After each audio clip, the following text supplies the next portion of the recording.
The side. Put it the other side. Please, so I can.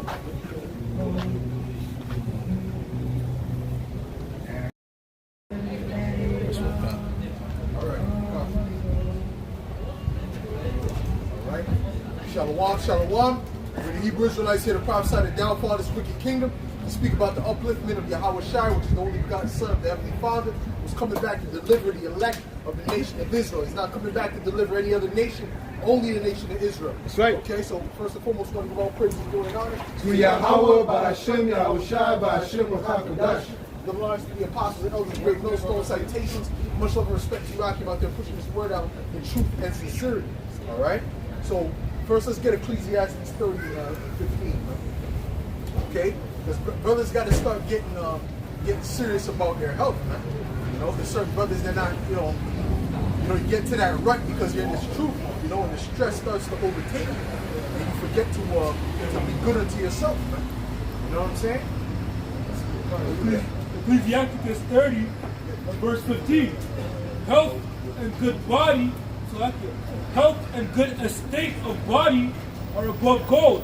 Right. So health and good estate of body are above gold. All right. So that money and stuff like that, people have money but they're in bad health. What is that money going to profit them, man? They would rather give up all that money to get in good health, man. A lot of those people, man. You have particular Rothschilds that had had to have like 8 heart surgeries. I believe it was David Rothschild. See, they're the richest people on the earth, but their health is all messed up. You see? So that's a curse from the Heavenly Father. You understand what I'm saying? But certain brothers being of the elect might be lonely in the society, but guess what? They have that good health of Yahweh Shai. Okay? Read that again. Health and good estate of body are above all gold, and a strong body above infinite wealth. Right, because really, especially when you're young, the scriptures speak about the glory of a young man is his strength. If you can get me that. The glory of the young man is his strength. Mahaya, get that? Okay, but you have something else. Okay. So Mahaya, you get that. The glory of the young man is his strength. Okay? There's more in that. Continual sickness. Yeah. It says, there is no riches above a sound body, and no joy above the joy of the heart. And what is sound? Sound means that it's at peace, in other words. Okay, it's whole. You understand? That's what the word healthy means. It means whole. Everything is together. When you have a dis-ease, that means the body is not at peace. It's not at ease. Okay, because something is going wrong in the body. Something is not functioning right because you might be missing something. Okay, or you might have too much of something. It might not even be that you're missing something. It might not be that you have too much of something in you, man. Like when you have too much copper in you, that means automatically you would have less zinc. And when you have too much zinc, automatically you'll have too much copper, less copper in you, man. So you have to understand these things in the body. We have to be not only historians, but we have to be herbologists, man, and biologists, man, in the spirit. You see, because these are things that are needful for life. Verse 17, it says, death is better than a bitter life or continual sickness. Right, death is better than what? It says, death is better than a bitter life, right, or continual sickness. Right, because the Lord could put you in a situation where, it's better to die. Right? Let's say if you were, you're in that Helen Keller situation, you're blind and you're deaf. What's the point of walking around the earth? You see what I'm saying? But that's why the scriptures say to fear the Most High, man. But read that again. It says, death is better than a bitter life or continual sickness. Right, continual sickness, man. If you ever had a disease, right, or even an injury, not even a disease, let's say if you got an injury, man, that thing is grievous, man. A serious injury, like a disc, like a rotated disc, or your foot is all messed up or whatever. That's a bitter situation to be in, man. And I've been in that type of situation, man. You understand what I'm saying? But through the grace of Yahweh Shai, He healed me. You see what I'm saying? Because those type of things, man, you got certain people, man, that they get these injuries and before you know it, they got to get their foot chopped off, man. You see? That's it on that? What you got, bro? I got Ecclesiasticus 14 and 5. He that is evil to himself, to whom will he be good? Right. Right, if you're evil to yourself, what constitutes being evil to yourself? If you're destroying your body, destroying your temple. You ever read that about a man destroying his temple? Okay, you eating damn fried chicken every day, right? In McDonald's, that's being evil to yourself as well. Okay, that's being evil to yourself as well. There's nothing wrong with eating some form of junk, but McDonald's though, serious? Burger King, really? That's the worst thing you can eat. And there's other burgers around, man, that taste better, man. Poutine. Right, poutines, right? But like, if you're gonna get it from a place that's that you know is the lesser. Yeah, exactly. And you don't overindulge in those things, man. Those are demons holding you to keep eating that type of stuff, man. Go ahead, man. This is Sirach 37 and 27. My son, prove thy soul and thy life, and see what is evil for it, and give not that unto it. Right, because you'll eat those things, and what happens? Your vibration just drops. You know, you feel sluggish, right? That's true. And your vibration just drops. You just like mental fog, you know, because those are not foods that are needful for the body. Those are foods that, I mean, you can sustain yourself, but it's not needful for the body, man. Yeah. It's not nutrient dense, man. You need to start trying to build a habit of eating things that are nutrient dense, right? You see, because what is a habit? A habit, matter of fact, look at the definition of habit. No, actually, you already have something over. Get that definition of habit.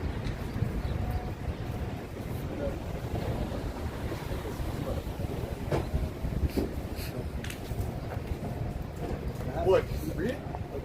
And the Merriam-Webster definition of the word habit: a settled tendency or usual manner of behavior. A tendency, right? Like Esau has a tendency to do evil, right? So you should have a tendency to do things that are good, even unto yourself, even unto your body. Go ahead. An acquired mode of behavior that has become nearly or completely involuntary. Right, because it becomes a part of you. It's like this truth, right? Coming out on Saturday and Tuesday. It's not something that we have to. Oh no, I don't know if I'm going to come on Saturday or Tuesday. It's a thing that's natural now, right? Go ahead. Addiction, and also a behavior pattern acquired by frequent repetition. Frequent repetition is the key, man.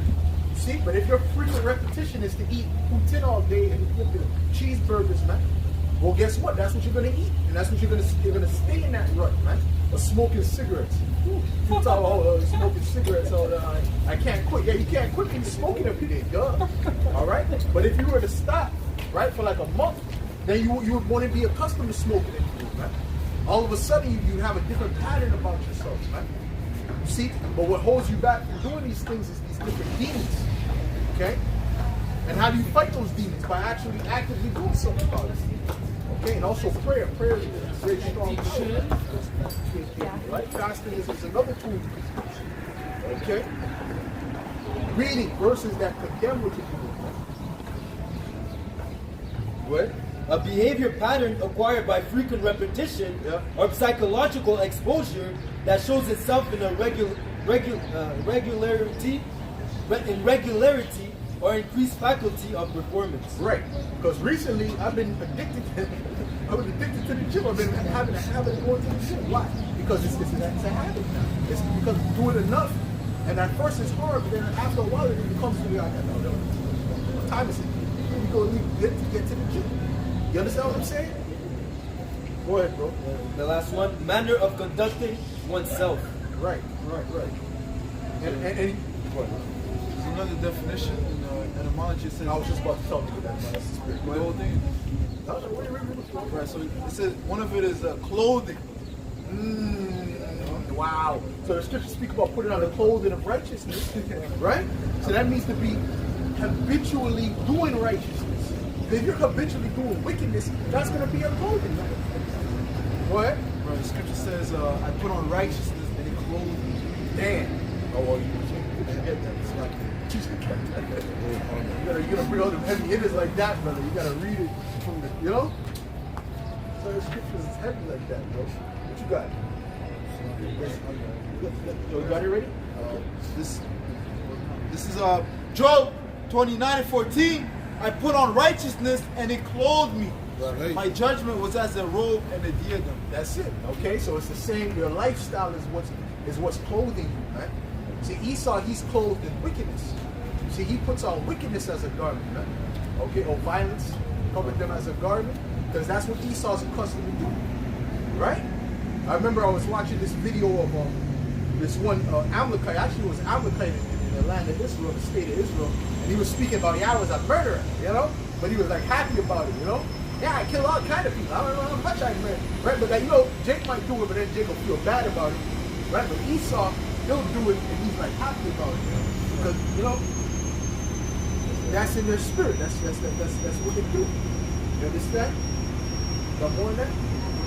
Psalm 73:6. Therefore pride compassed them about as a chain.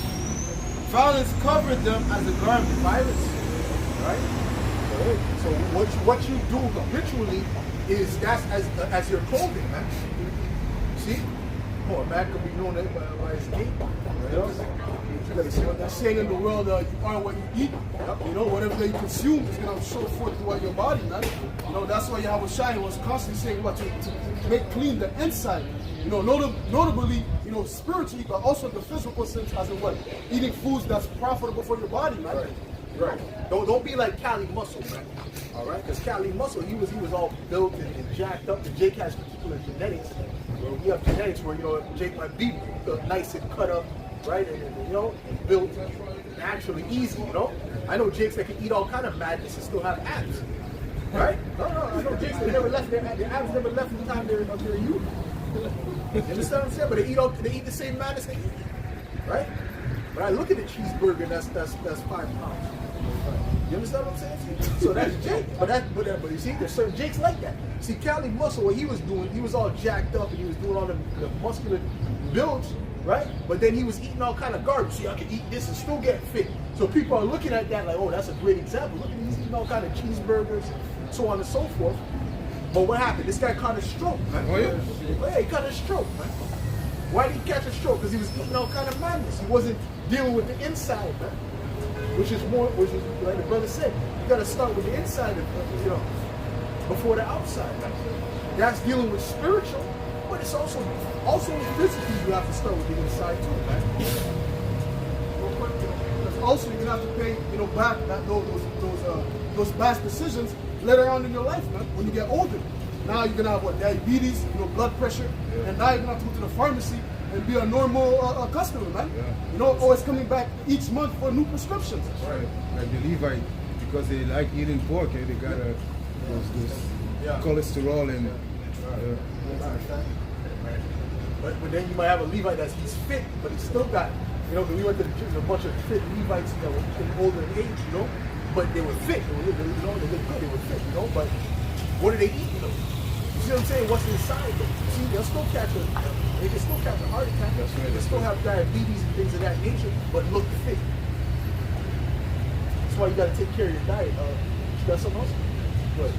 This is back to Sirach 37 and verse 27. My son, prove thy soul and thy life, and see what is evil for it, and give not that unto it. For all things are not profitable for all men, neither hath every soul pleasure in everything. Right. You know, where that goes into to diet, it also goes into different things to do within your life, man. You know, some brothers are into certain things that other brothers are not into. You understand what I'm saying? But brothers not into the fighting thing or whatever. Brothers might be going to MMA or whatever. You know, but another brother might not be into that. You should have forced a brother to do that. That might not be his thing. You see? You understand? Go ahead. Be not unsatiable in any dainty thing, nor too greedy upon meats. Right, you can't be too greedy, you can't eat too much, you can't overindulge. Right? That's someone that? Go ahead. Ecclesiasticus 31 and verse 16. Eat as it becometh a man, those things which are set before thee, and devour not, lest thou be hated. Leave off first for manners' sake, and be not unsatiable, lest thou offend. When thou sittest among many, well, this is all dealing with manners. This is dealing with manners when you go to somebody's house. You're not supposed to be the first one, his hands in the jar, you know, the spoon, big spoon is there, you know, it's time to eat, you grabbing this, slapping the mother's hand out the way, grabbing the spoon. No, you have to wait, man. You should be the last one to even think to go. Why? Because you're a guest. Okay, go ahead. It says, when thou sittest among many, reach not thine hand out first of all. Right. A very little is sufficient See, the for... scriptures tackle every aspect of life, man. See, Right. this is the book of life, man. See, the Quran don't talk about this, man. The Quran is that's garbage, man. All right, this is the book of life, man. Go ahead, man. Verse 19, a very little is sufficient for a man well nurtured, and he fetcheth not his wind short upon his bed. Sound sleep cometh of moderate eating. He riseth early, and his wits are with him. And also eating the right things. Okay? It's moderate eating, but it's also eating the right. You can eat moderate, but you eating moderately fruits in. That's not, you're not gonna wake up with image. It's true. Alright? You gotta eat moderate. You eat moderate, you gotta add some greens in that. You gotta have an alkaline-based diet, man. And ultimately, you see? Ultimately, that's what you gotta have, man. You know? Go ahead. So sound sleep cometh of moderate eating. He riseth early, and his wits are with him. Right. And that whole, the bodybuilder, that's vanity, but like, the whole chicken, and one chicken and a broccoli, that's really not good either. You're just doing chicken and broccoli all day. Cool, you'll get cut up, you'll get low. You better health if you're eating pure garbage before. But you need to have a balanced diet. That's something called a balanced diet. There's certain things and certain fruits and vegetables that you need to eat. Right? You don't need to eat asparagus every day. You don't need to eat chicken every day, man. You need to switch it up. Some days you need to eat some dates, right? To build up particular things. Lentils have a lot of different things in it that you need.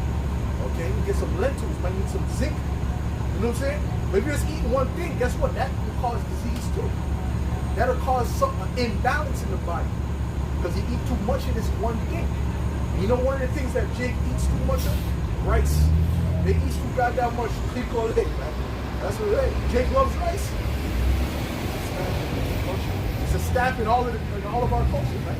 Go to the Issacharites, the so-called Mexicans, right? The Colombians, so-called Colombians, the so-called Brazilians, the so-called Jamaicans, so-called Caribbean Benjamites, the so-called Levites, right? They're not so-called, the so-called Haitians, the Levites, okay? Judah.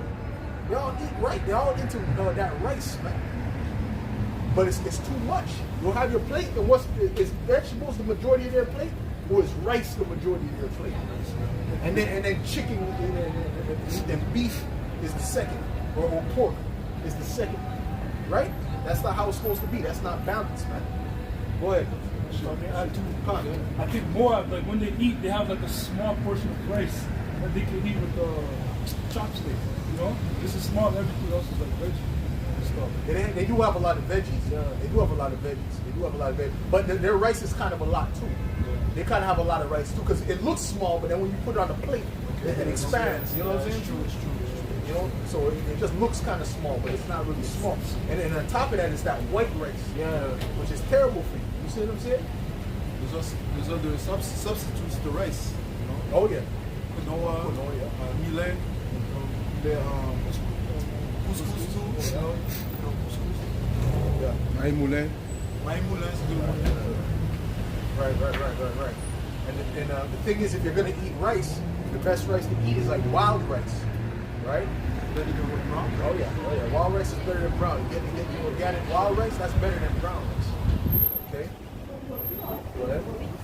It says, sound sleep cometh of moderate eating. He riseth early, and his wits are with him. But the pain of watching and choler and pangs of the belly. Look up the word choler, C-H-O-L-E-R.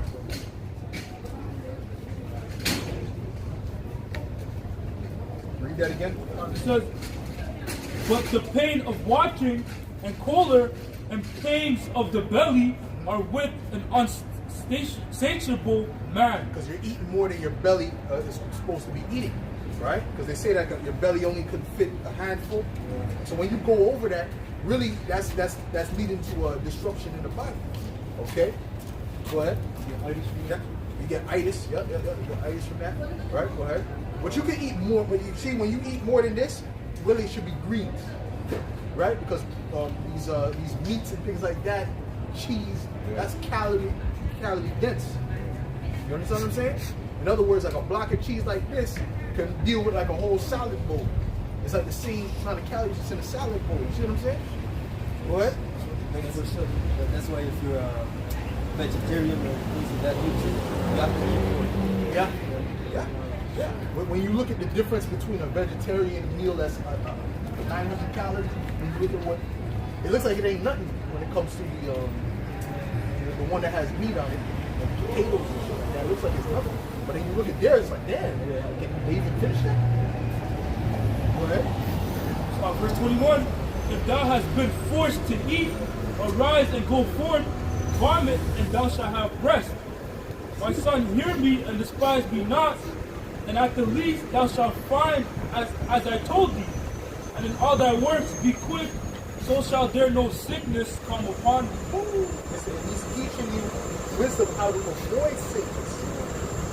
That's what he's teaching, how to avoid sickness.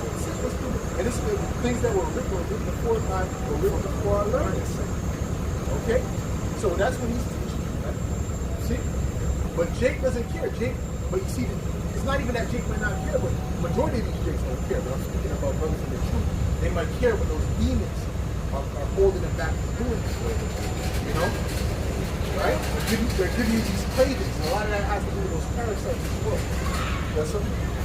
Right? This is the word shoulder in the etymology online. It says bow as one of the humors, an excessive of which was supposed in old medicine to cause irascibility or temper.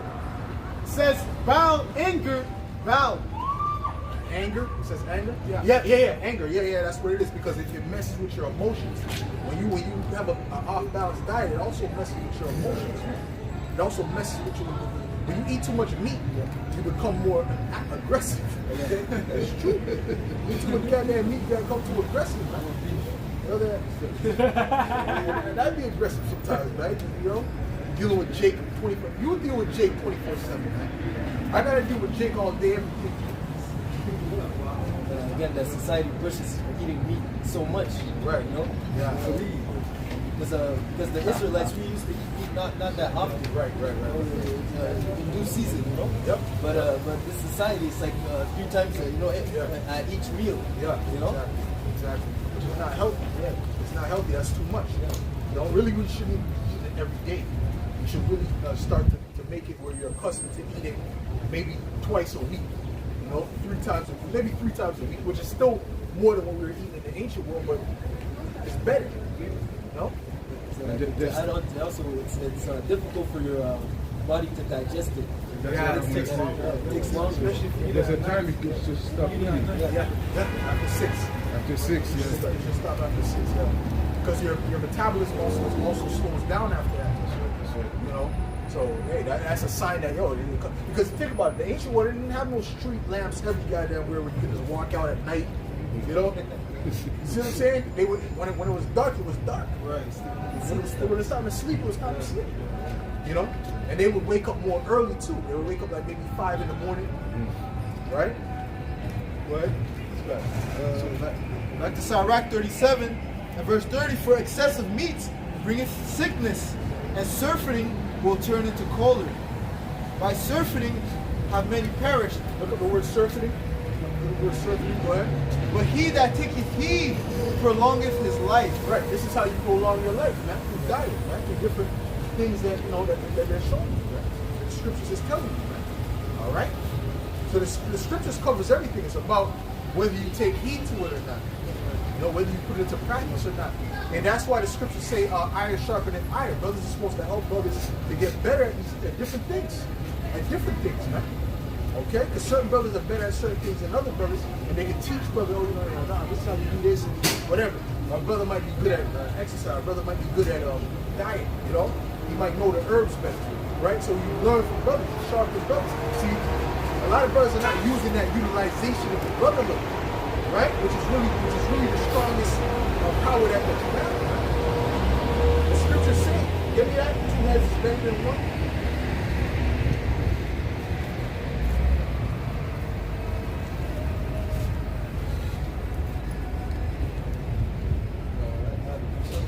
Go ahead, bro. This is the book of Proverbs, chapter 5, and verse 10. verse 11, and thou mourn at the last when thy flesh and thy body are consumed, and say, how have I hated instruction, and my heart despised Proof, right? Beautiful.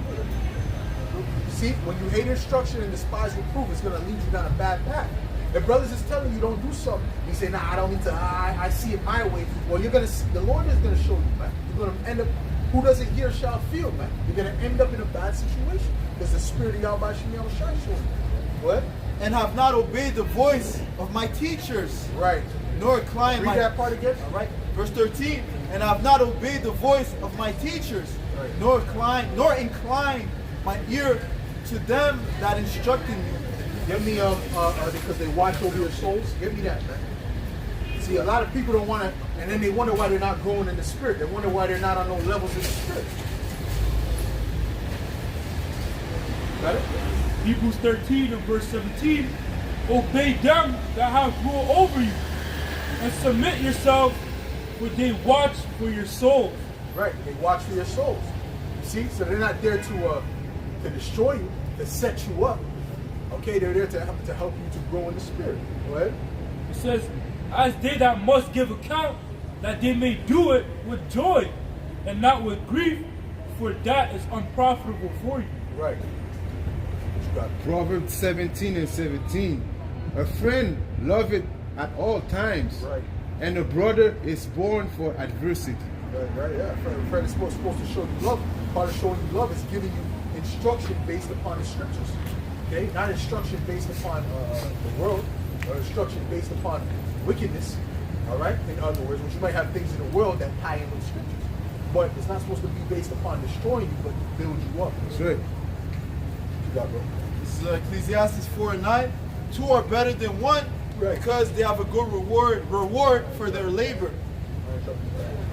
For if they fall, the one will lift up his fellow. Right, because a brother might be falling in a particular aspect of life.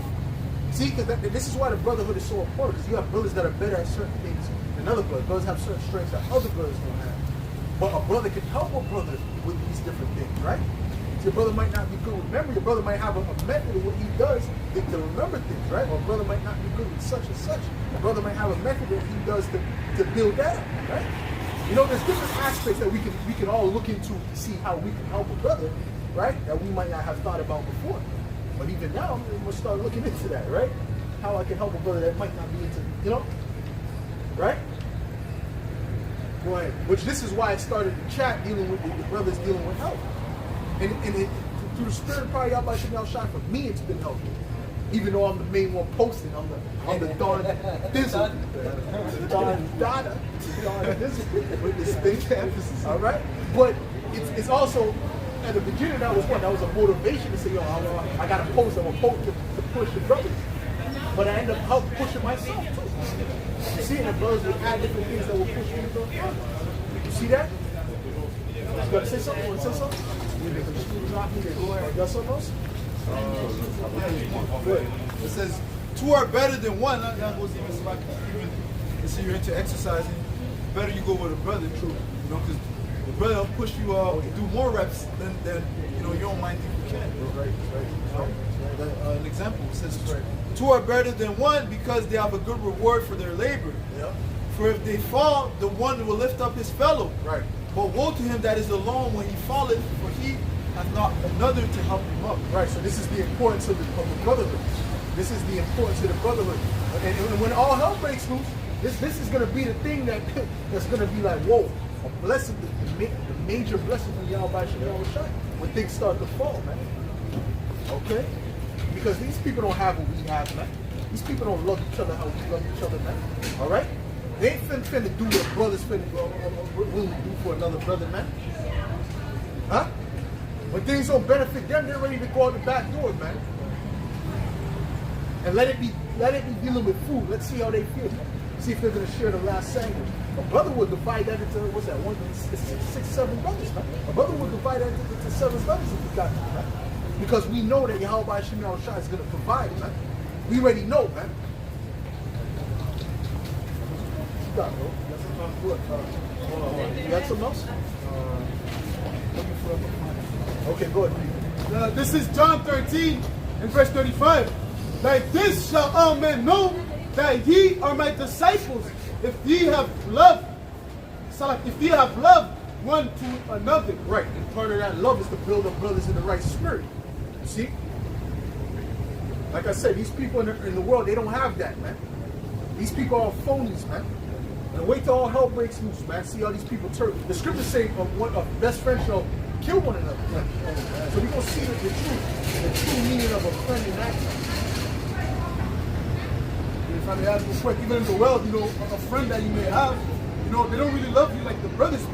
Because you might have a gift in the world, and then your friend will look at you and with an envious eye, man. You know, not looking to actually help you cultivate that gift, man. Hate, brother. Yeah, hate.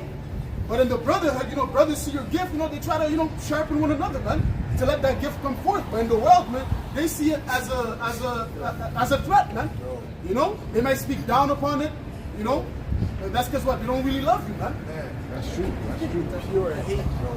Pure hate. I'm telling you, bro. I've seen it many times from a youth up, man. Okay? Yeah, I had this friend. I went to his house last week, and I was about to, because he was doing some food thing, you know, like I was about to take it and put it in my mouth, and he knows I don't eat pork, you know. He blends something in it, and his wife said, no, don't give him that. But he was looking at me knowing. Wow. You see, that's wicked, man. Yep. That's it. But that's why you gotta avoid them. Yeah. But that's why you gotta avoid them at the end of the day. You know, there's certain times where the Most High will show you that a lot of people that you might have in your life is really hindering you. That's right. Yes. It's not helping you. It's actually slowing you down. It's like what is that priest that says if your hand if your hand causes you to sin, cut it out. No, That's I right. know. That's right. No, it's better to enter the kingdom vain than to burn. Exactly. I had friends, you know what I'm saying? Particular man I'm thinking about, but the other friends too, other friends that I had, close friends that I had in the world, I had to cut off, and you see they ain't right. And I'm like, yo, it's good that I cut it, because you see they ain't right, man. There was one that hurt me more than all of them, because he was the closest to me. You see what I'm saying? I still love that guy. I still have love him. If I see him now, I'll be happy and I'll be home. You know what I'm saying? You know, give him a dap and all that, man. That's it. You understand what I'm saying? Because he's still my. But I'm seeing how the truth, right? How I was showing them a different kind of love that they didn't even comprehend the love I was showing. Exactly. You understand what I'm saying? Yeah. They didn't comprehend it, and they didn't know how to reciprocate that, man. That's right. So really, what they were reciprocating to me was evil. Evil. Yeah. Trying to break me down. I'm like, oh, bro, what's going on? You know what I'm saying? Like, you give them your last. Literally, I gave the man my last money at one time to help him, man. I remember he needed this shit. I said, give him my last bread, bro. Last that I had. Bro, the last bread I had at that one time, this was years ago, you know? And bro, and I'm just saying, look, you have to give this back, bro. It's the last thing I have in my pockets, period, y'all. You see what I'm saying? He's like, okay, Ray. So I think that, so now I called him, they go, you know, I actually need, and he was making more money than me. He was making all kind of bread. Yeah. You see what I'm saying? Like, yo, you got that back. Yo, see this why they want to kick, calling me back. I'm like, bro, I told you I need that. You know what I'm like, it's all good. That's not even the thing. The thing is that the problem was this. I'm gonna show you what the problem was. Is that he would continuously, even after I did that, he would continuously bring up anytime he would give me like 40 bucks. I'm like, yo, you really bring that up? No, give me that, bro. I gave you 60 bucks. I'm like, bro, you really gave me that up? Because I forgot about when I gave you the last 8 bills. Like, gee, you never gave me that amount of money at one time ever in your life. And you're making all kind of bread. Now, he's in the streets. To afford all that. How much bread you think he was making? He's making all kind of bread, man. Living all kind of. See, I don't want to get too deep, but it's just the point of the love that they don't appreciate that, bro. That's right. It's like you got a woman that's unappreciative because she's a demon, man. Go ahead, man. Proverbs 17 and 13. Whoso rewarded evil for good, evil shall not depart from his house. Well, that's it. You see what I'm saying? Whoever rewarded evil for good, evil shall not depart from his house. And Jake wonders why they're under a curse, man. Because all they do is constantly reward evil for good. Even last week, we had a bunch of demons pop up, and they were rewarding evil for good, man. Brothers was out there feeding the sheep, and they're coming up talking their madness and disrupting the truth. You think they're going to get a good reward for that, man? Even Jeremiah said that, shall evil be rewarded for good? Well, matter of fact, if you want to get that, you know what that's saying? Shall evil be rewarded for good? Jeremiah said that, man. Hold on, brother. Let's go read that right after this, man. Because that's all Jake does, man. This is the book of Jeremiah, chapter 18 and verse 19. Give heed to me, O Yahweh. Because what your friend did to you and let you eat that was evil that he did to you. No, because he knows, like he was watching me, like he's gonna put it, he's gonna, Right. and it's with it. No. It's evil. That was the spirit of the Lord. It's evil. It's evil. Go ahead, man. This is Jeremiah 18 and 19. Give heed to me, O Yahweh, You think a Bahashim. brother would let you do You that? know what I'm saying?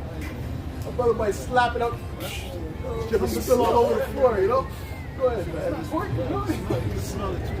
man. Go ahead, slap it.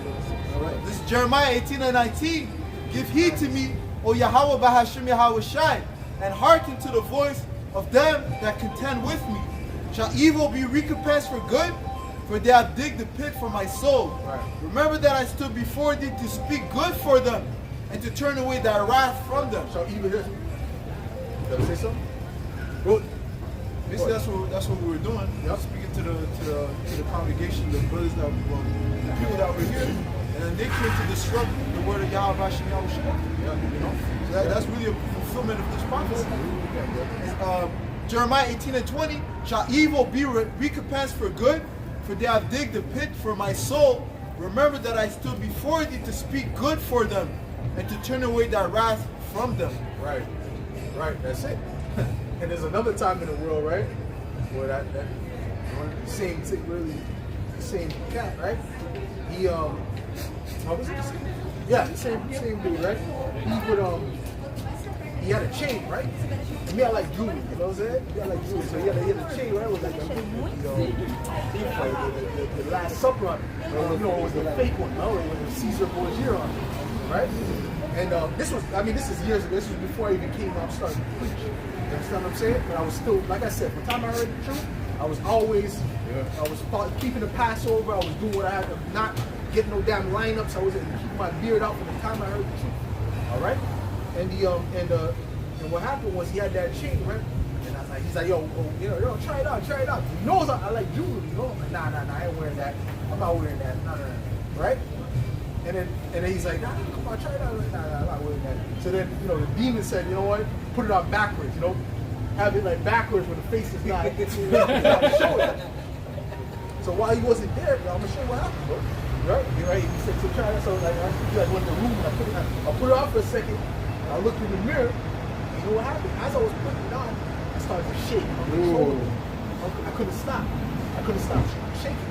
It wasn't me like, my body just felt it like the most I had to catch like a seizure down here, bro. So I said, oh shit, I have to take that off quick. Okay, showing you how demonic Cesare Borgia is, showing you how demonic that so-called white Jesus is, that image, that false image of the Lord. It's a very demonic spirit. Okay? They didn't, brother, I'm telling you, I was like this, and I didn't know, like, oh shit. I couldn't stop. I'm like, oh, that's what boys telling me, I'm gonna kill your ass right now, that shit right off, man.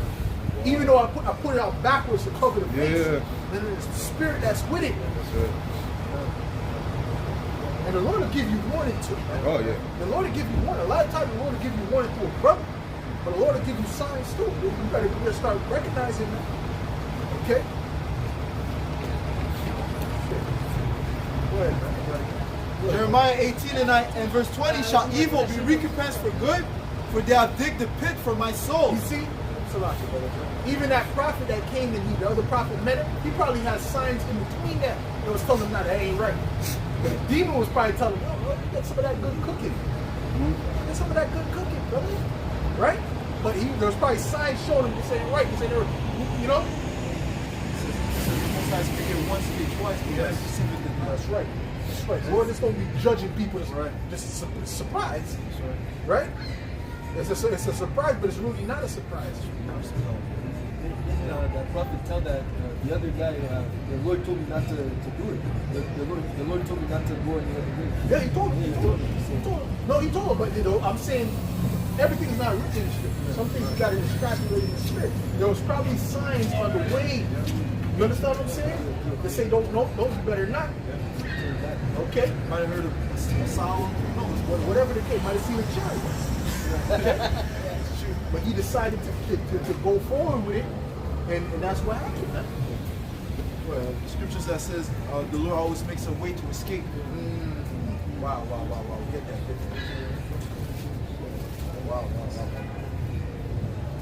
That's it. Take out.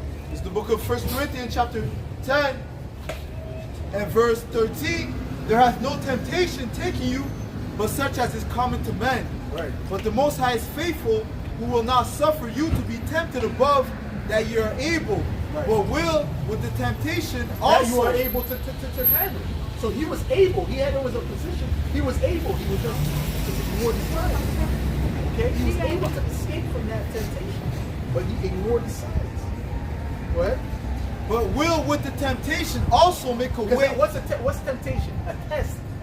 He was able to overcome the test, but this was the demon had him do this as a for our learning. Go ahead. But with the temptation also make a way to escape, that ye may be able to bear it. That's it. That's exactly it. Okay. All right. So there's always a way. The Lord leaves a way for to escape. You know. See? Yeah. Go ahead. So like I want to say something to you. Right? And Jake, don't think for a second Jake don't know what they're doing is evil. In the back of their mind, they know what they're doing is wicked.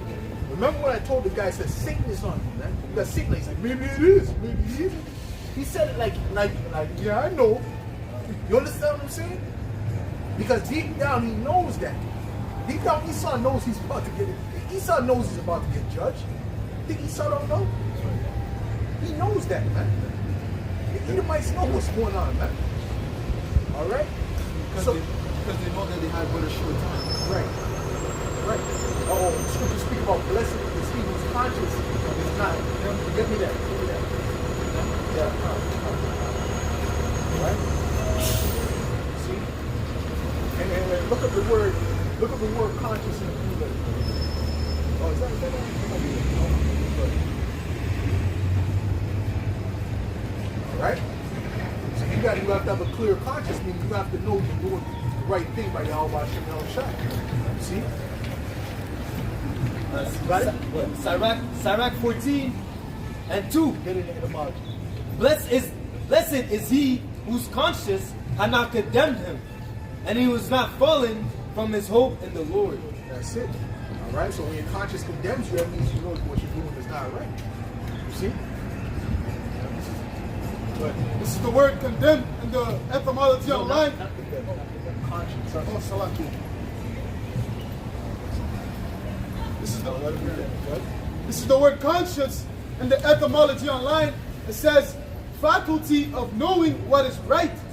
Originally, especially to Christian ethics. Right. Later, it says later awareness that the acts for which one feels responsible do or do not conform to one's ideal of right. It says sense of fairness. Read that again. Read it up again. Good. It says awareness that the acts of which one feels responsible do or do not conform to one's ideals of right. Right. And our ideals is what? The ideals that come from Yahweh Hashem Shai. Right? It says more generally sense of fairness or justice, moral sense. Right. Right. So that's his moral sense is condemning. You know, because he knows what he did is wrong. He or she. You think them women, when they do their wickedness, they don't know? The scriptures tell you that this such is the way of an adulterous woman. She wipe with her mouth and say, "If I've done no wickedness," you think she didn't know she was doing wickedness? Of course she did. See? But what they do is they try to work. They have to work to convince themselves that it was righteous, that there was nothing wrong with it. Try to make it seem like it's okay. Yeah. They were like justified. Yep. They justified their wickedness. Yeah. That's it. Numbers 15 and verse 27. And if any soul sin through ignorance, then he shall bring a she-goat of the first See, year. because there's a difference with a sin and ignorance. There's such a thing as a sin and ignorance.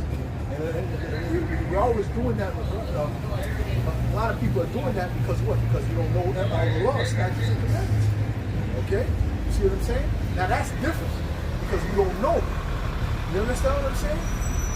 Right? Like if someone would, let's say if you would have took a sip of that, but you didn't know, yeah, you sipped it. You didn't know that was. Yeah. It wasn't a thing that was going to condemn your conscience. You're just going to feel. See, when you eat those things, you feel like, oh, that's good, nasty. You know what I mean?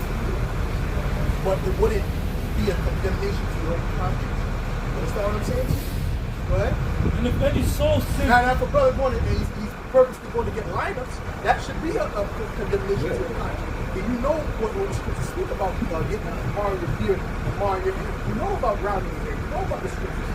You know about what the apostle said about not getting no crazy hair. The scriptures tell you that, right? So we all know that. So we can't. If we're doing that willingly, now we're doing our own thing. And when you're doing it, you know you're effing.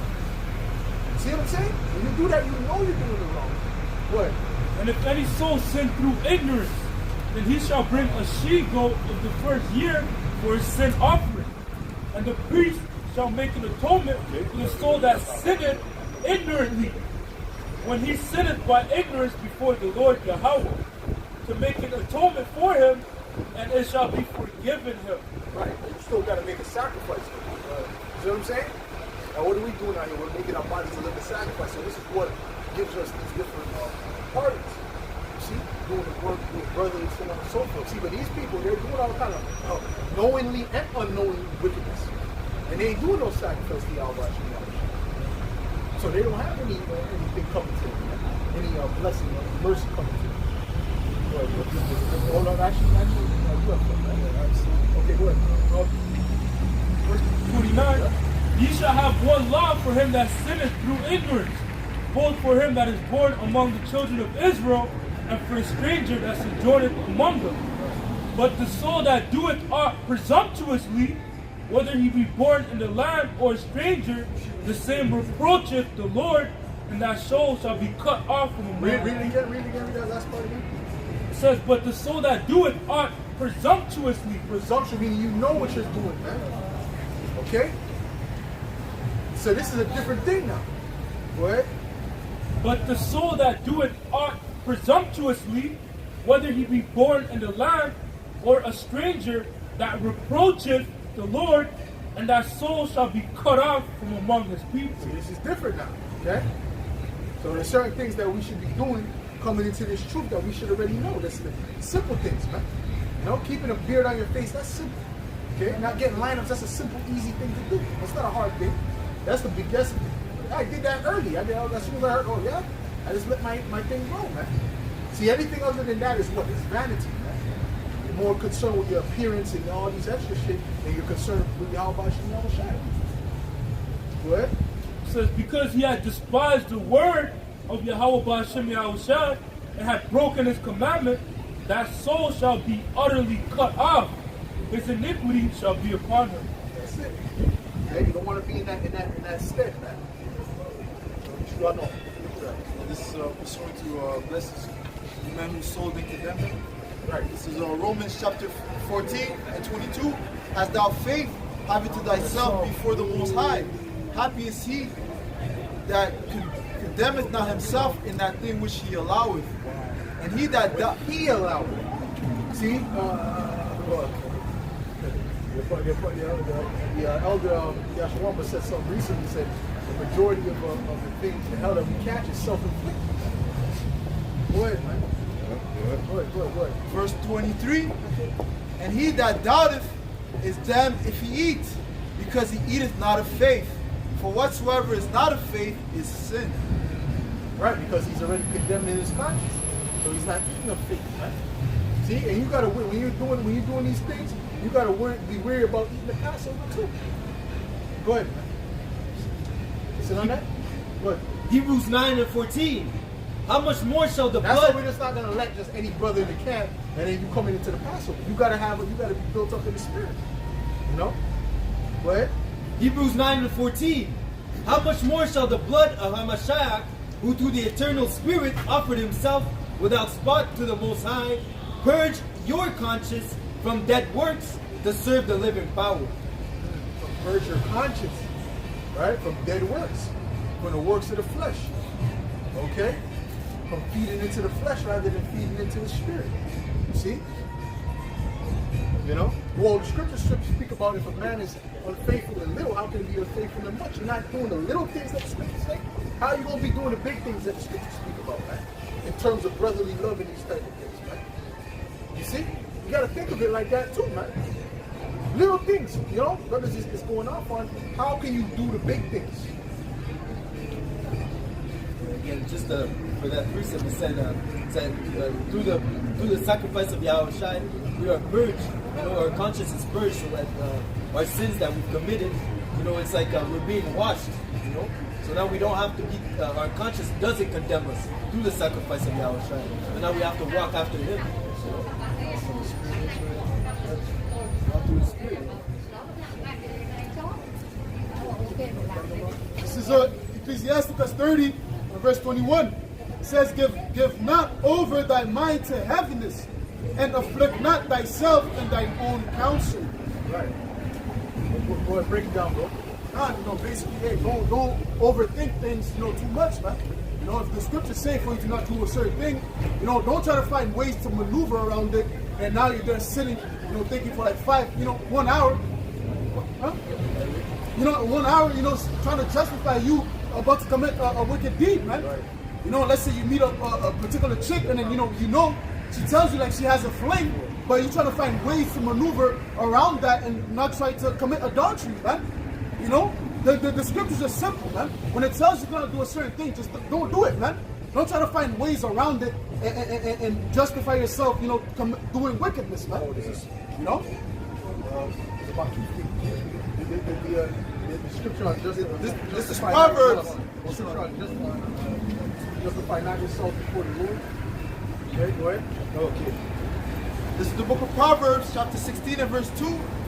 All the ways of a man are clean in his own eyes. Yeah. But Yahweh, Bashim Yahushai, waiteth the spirits. Right, all the ways of a man is clean in his own eyes. But Yahweh, Bashim Yahushai, waiteth the spirits. Okay? What does that mean? That means you might think you're doing right because you're trying to convince yourself you're doing right, but you're really doing wrong. You know? And the Spirit is going to reveal it. Any wickedness that brothers is doing, the Spirit is going to reveal it. One way or another, man. The Lord will have a video. You might have just did a wickedness, right? The brother just do a video. All you ninjas committing adultery are gonna burn with it. You know what I'm saying? You gotta think, right? That's all the Spirit, right? We know a lot of you niggas eat pepperoni pizza. Brother, have a specific title for you. You know, brother. Don't put it in the garbage. Right? Because that's how it was with the apostles. I remember with the apostles, they would go heavy on smoking weed, man. They would go heavy on that, bro. You know what I'm saying? Now to be there, you know. And then there was one that was quick cold turkey, you know? You know what I'm saying? They said, these niggas are going to destroy you. Get it on my nose, you know? Why? Because what? Because you already know, man. You already know you're going off, man. You see? But at the end of the day, all right? Then at the end of the day, though, you know, you got to change that, man. You got to come up on the level, man. You see, you can't come up in the truth and you think you're going to be the same way forever, man. You got to grow, man. You got to be reach to the next level, man. You want to reach it to the next level, then guess what? The Lord ain't dealing with you, man. If I come with, yo, read the precept, bro. Read the precept, bro. I'm getting excited, bro. This is Proverbs 16 and 25. There is a way that seemeth right unto a man, but the end thereof are the ways of death. Amen. And hey, the best way, the best thing to stop you, one of the main tools that the Lord uses is the brotherhood, man. Right? Whether it be from the videos or whether it be directly talking to you, man. It's the brotherhood that the Lord is using to galvanize your mind at that warning. Right? Right? You might have a spiritual science, but then you might have a clear as day sign in front of you.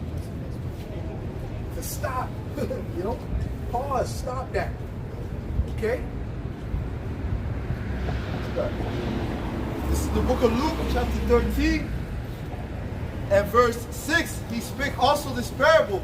A certain man had a fig tree planted in his vineyard, and he came and sought fruit thereon, and found none. Then said he unto the dresser of his vineyard, Behold, these 3 years I come seeking fruit on this fig tree, and find none. And we are all fig trees in this thing, man. Okay? Now you got fig trees with fruit, and you got fig trees without fruit, man. You got fig trees with a lot of fruit, and you got fig trees with a medium amount of fruit. Okay? Go ahead. Cut it down. Why cumbereth it the ground? But why is this one not growing? And what do I always say? What's the most important fruit? What do I say is what have I been saying that the most important fruit is? Brothers, remember? Faith? Huh? Faith? No. Not specifically. I mean, it's part of it, but no. Because what kind of fruits do you have in the scriptures? What kind of fruit? Spiritual. What kind of fruit do you have in the scriptures? Brothers know what I'm talking about? What's the main most important? Not necessarily. I mean, that's part of it. That's all part of it. But I'm saying in the terms of the fruit, as you have men as fruit, right? That come into this truth. That's the fruit, and then you have this fruit of the spirit. What's more important? What's more important? No, I want brothers to answer over here. What's more important? Yeah, the fruit as in the men coming into the truth, or the fruits of the spirit. What we're saying is the fruits of the spirit. That's the more important. Building yourself up is the most important. Because you can lose that fruit, that the men that come in. The scriptures speak about that. And he said that, and it says that you will still be delivered because you did that work. You understand what I'm saying? But if you're not building up the fruits of the spirit, guess what? You're likened unto that fig tree as well. Okay? Hold on. Read that. Finish that off. It says, Cut it down. Why cumbereth it the ground? And he answering said unto him, Lord, let it alone this year also, till I shall dig about it and dung it. And if it bear fruit, well. Right, so he wants to make the land more fertile, right? So give me a year to try to make it work. Well, the Lord will give you time to get it right. The Lord will give you warnings to get it right. You see what I'm saying? But if you don't get it right before the warnings, right? Before the last warning, hey, now it's time for judgment. What?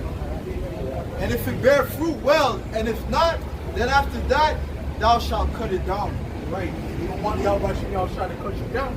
Because that means what? It's going to take that truth from you too. And before you know it, well, maybe the virgin birth is right. Maybe, maybe Solomon is Paul. Maybe the hurt is flat. Because what is he doing? Yeah. There's a lot of people who left from that, but what is he doing? Showing you he's fruitless, man. Where is he? You see him out here? Where is he, man? He's been fruitless, man. And that's why he's bugged out of his goddamn mind that last Saturday, man. This is Galatians 5 and verse 22. But the fruit of the Spirit is love, joy, peace. Now, what is love? Hold on, stop there. What is love? Give me the definition of love. People think love is just some feeling you get, man. You see a woman with a fat ass, oh no. Yeah? You got a big booty and then, oh, I think this is love. No. Okay? Love is action. Love has to do with actions, man. Okay? So like, who has it?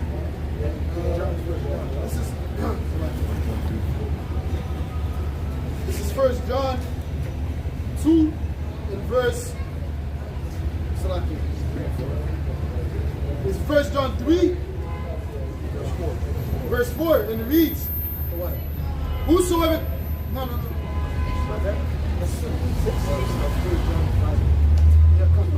It's 1 John 5 and verse 3.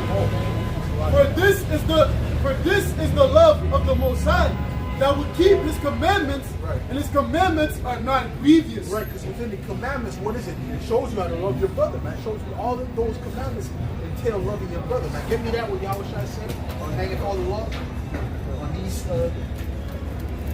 two things. Okay? You see what I'm saying? So you have to understand what the scripture is speaking about when it speaks about love. And this is all part of the fruits of the Spirit, man. Go ahead, bro.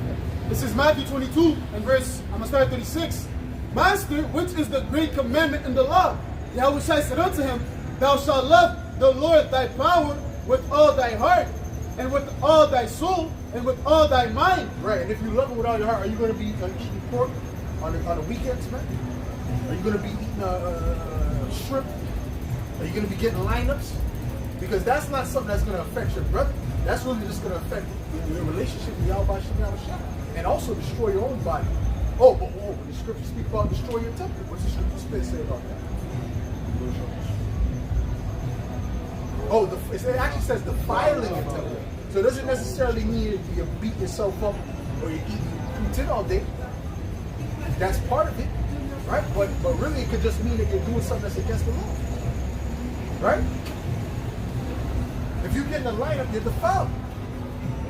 Right? You think you could have came into the holy place with a lineup?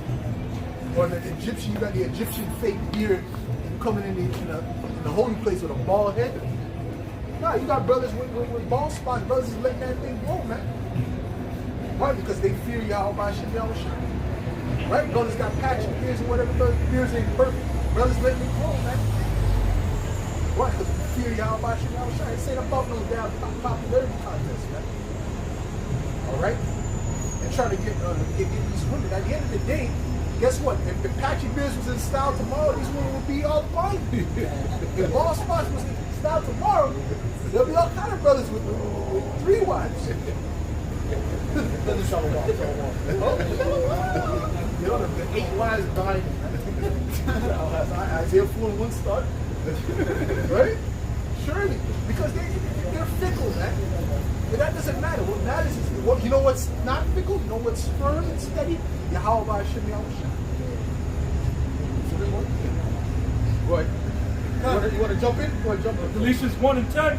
For do I now persuade men or the Most High? Or do I seek to please men? Right. Or if I yet Oh, you please... trying to please man or woman? Huh? Or you trying to please Yahweh Shem Yahushua?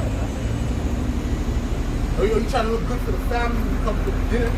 I don't want to see you looking crazy. Well, guess what? Majority of the people are going to die.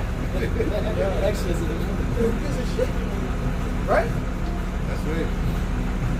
It's like you have a goldfish, right? You say, oh, I don't want my goldfish to think, you know what I'm saying? I'm not fresh, you know? The goldfish don't have a long lifespan.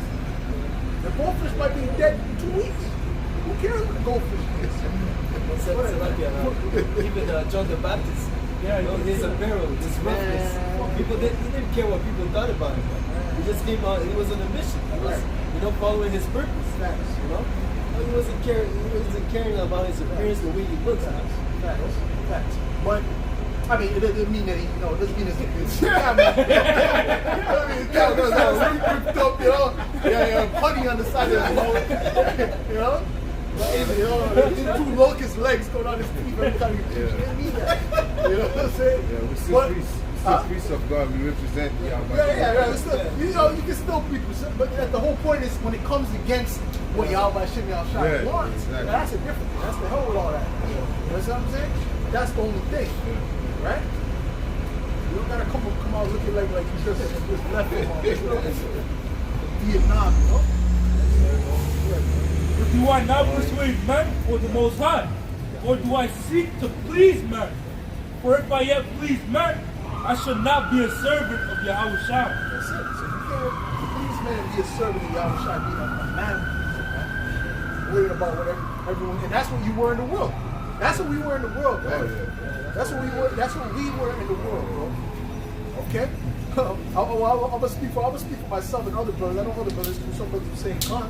Okay? Because you know that your mindset was like, what these people think and in the world, bro, I was obsessed with people talking smack against me, bro. You know, that's the main reason I'll be getting into fights and punching people. I'm gonna see you, man. Doing all that shit. You know? Why? Because because of what? Because of smack talk, right? Which has to do with what? Insecurities. You see what I'm saying? But when you come into this truth, all of that, you're not worried about that. What you're worried about is, Yahweh Shem Yahushua is dealing with you, right? And that's what's most important. And that puts you above everyone in the earth. Right? This is Wisdom of Solomon 6 and verse 15. To think therefore upon her is perfection of wisdom, and whosoever watcheth for her shall quickly be without care. Oh, man. Without care, I mean, you're not worried about that, right? See what I'm saying? And that's what made it when I first came out, when it was so difficult, because you're worried, because you know that's going to come with it, right? If you're having that mindset from the world, like, damn, like I know this is gonna be, you know, it's gonna be bad for the image, right? Coming out, and I came out, you know, the first demon that popped up and was coming up against me, is sort of the so-called black one. All right? You know, I just kept preaching, you know, but I was still shaking, I was nervous, you know. They had they used to have a bunch of all the homeless people used to be chilling out behind these bars. They, you know, some people coming up cursing, you know. And they didn't even know what I was talking about, so that's how you know it was spiritual, you know. Okay, but at the end of the day, these things had to happen. You know, certain people that I think for the world saw me, right? It's like I had to, you know, very like kind of didn't want to see them. It's like, oh, whatever, man, I'm out here. Then you kind of curse yourself out. Who cares, man? F them, man. I'm doing the work of the Lord, man. This is part of the cloud of the witnesses, man. And if you build it in the Lord, what? He builds you up in the spirit. Oh, remember when I came to your work? And that guy came, he said, yo, you were the first ones out here in Montreal doing it. Right? Remember that, right? Because he was a dude I used to work with. When he saw me out there by myself, pushing the word out, I was kind of like, that's kind of bad. I was kind of like, okay, I didn't really want to break it down. I was like, okay, cool. Kind of, you know, all praises, you know. But at the end of the day, that's good. That's why I had to curse myself out, because that's good, because that's part of that cloud of witnesses, right? I think it's fine. Right? So someone pop up and say, oh, we've been out here, you know, and a dude who never went out and preached, he's coming to curse you. I teach the word. Right? But now you might have a guy like that and say, well, I never see you out here. I seen him out here. I seen them out there. I never see where you been at. What, bro? This is the book of Hebrews. Book of Hebrews, chapter 12, and verse 1. Wherefore, seeing we also are compassed about with so great a cloud of witnesses, let us lay aside every... And all these people that's passing by, these people that's looking, even on the internet, they're all cloud of witnesses, man. Okay? What? Let us lay aside every weight and the sin which doth so easily beset us, and let us run with patience the race that is set before us. You gotta run with patience. What does the word patience mean? To suffer. Because the glory is not coming now, right? It's on its way, but it ain't here yet. You see what I'm saying? And these people that's scoffing at judgment, people get struck down by light because they're coming up against us right there and then.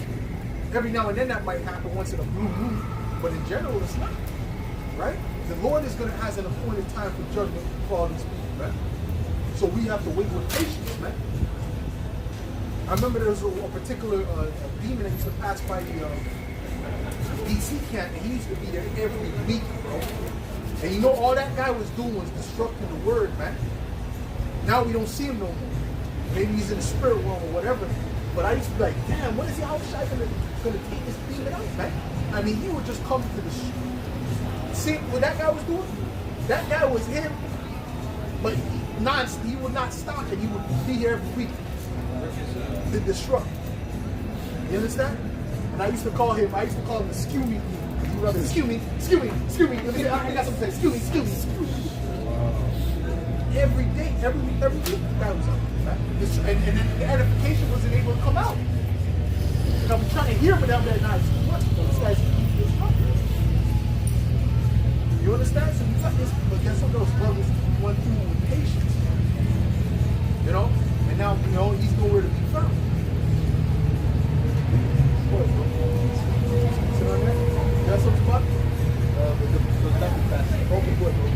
This is 1 Corinthians 4 and verse 10.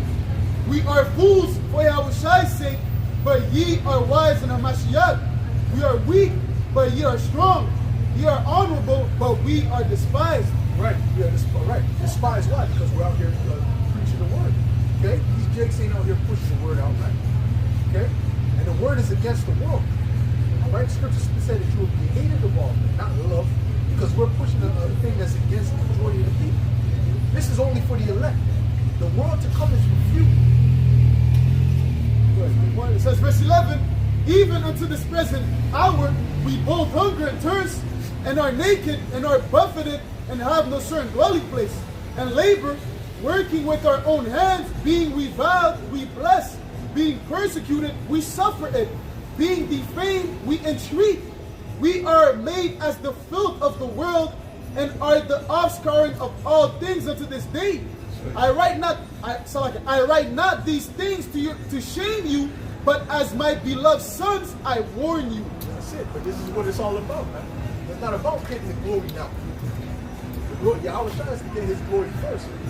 But even before that, right, the Lord is going to give us a little taste of his glory. In the sense of the fame in the last when we put to shame. You see, the people are going to be seeking him in a, you know what I'm saying? In a time that's going to be a very difficult time for the world. You know? When there's no food in the stores, that's when they're going to be seeking us. See, that's a little taste of the glory. You understand? Well, that's still not the full measure, but you're still going to have to go through that line. What? First Peter 4 and verse 3. For the time past of our lives may suffice us to have wrought the will of the Gentiles, when we walked in lasciviousness, lust, excessive wine, reveling. That's another thing. You gotta that excessive wine, right? The scriptures speak about that. That's all part of going against the fruits of the spirit, right? You gotta also balance that out, right? Drinking wine every single day is not the way to go. Well, the scriptures speak about it, yeah, but the scriptures don't speak about it being drunk every day. They don't speak about it being every week, you know? You're gonna brush your teeth, prove your mouth of wine. No, but you know what I'm saying? Brothers got to slow down on that too. Go ahead. And abominable idolatries, wherein they think it strange that ye are not with them at the same excess of riot, speaking evil of you. Who shall give account to him that is ready to judge the quick and the dead? For this cause was the gospel preached also to them that are dead, that they might be judged according to men in the flesh, but live according to the power, according to the Most High in the Spirit. But the end of all things is at hand. Be ye therefore sober and watch unto prayer. Yeah, we're being judged as men now, right? They're judging you, whatever the case may be, right? Having their perceptions. But Yahweh Shai is also judging in the spirit. Okay? Yeah, This is the book of 1 Peter chapter 2 and verse 19. Yep. For this is thankworthy if a man for conscience toward the Most High endure grief, suffering wrongfully. For what glory is it if, when ye be buffeted for your faults, ye shall take it patiently? Right. But if, when ye do well, and that thing last was it Saturday, that was a suffering. I'm not gonna lie to you, that was a suffering because why? It's just too much. It was grievous, man. It was grievous, man. Okay? You get to a point you just want you to shut up so edification can come out, man. And it really after that, bro, I went to the bar, took a couple shots at the cue. You see what I'm saying? Why? Because of the grievousness of it. Go ahead, man. But that's a blessing, though. It's still a blessing because guess what? Am I doing it because I'm at the strip club somewhere, making it rain, and then I shot a dollar bill on a guy's forehead into a fight? No, that's not why I'm suffering. I'm suffering because I'm preaching the word, man. Lion flat on his forehead, yeah. You see his countenance change. Go ahead, bro. it says, but if, when ye do well and suffer for it, ye take it patiently, this is acceptable with the Most High. For even hereunto were ye called. Yeah. For even hereunto were ye called. This is what we were called to do, man. This is what we were called. This is part of that walk, man. If this wasn't happening, then we know that guess what? You're not doing something you're not doing right. This has to happen. You have to have opposition. Everyone's showing you love, and this is beautiful. And guess what? You're not. No, you're not. You got to be preaching the wrong doctrine, man. Because this doctrine is against the world, man. What? It says, verse 21, for even hereunto were ye called, because Yahweh Shai also suffered for us, leaving us an example that ye should follow his steps. Who did no sin, neither was guile found in his mouth. See, Yahweh Shai, he was going through what we were going through as a body, as an individual, and he did not have sin, man. Okay? Who did no sin, neither was guile found in his mouth. Right. God meaning what? Deceit. See, we ain't pushing out deceit. See, them other people, them other philosophies, they're pushing out deceit. To what? To beguile unstable souls, man. Right? They're banking on people's ignorance, man. You see? And the ones that the Lord doesn't want, those are the ones that'll get caught up with that. But we're preaching the pure doctrine of Yahweh Hashem Yahushua. Whether people like it or not, no matter how it sounds, man. That's why we go into Deuteronomy 22nd chapter, man.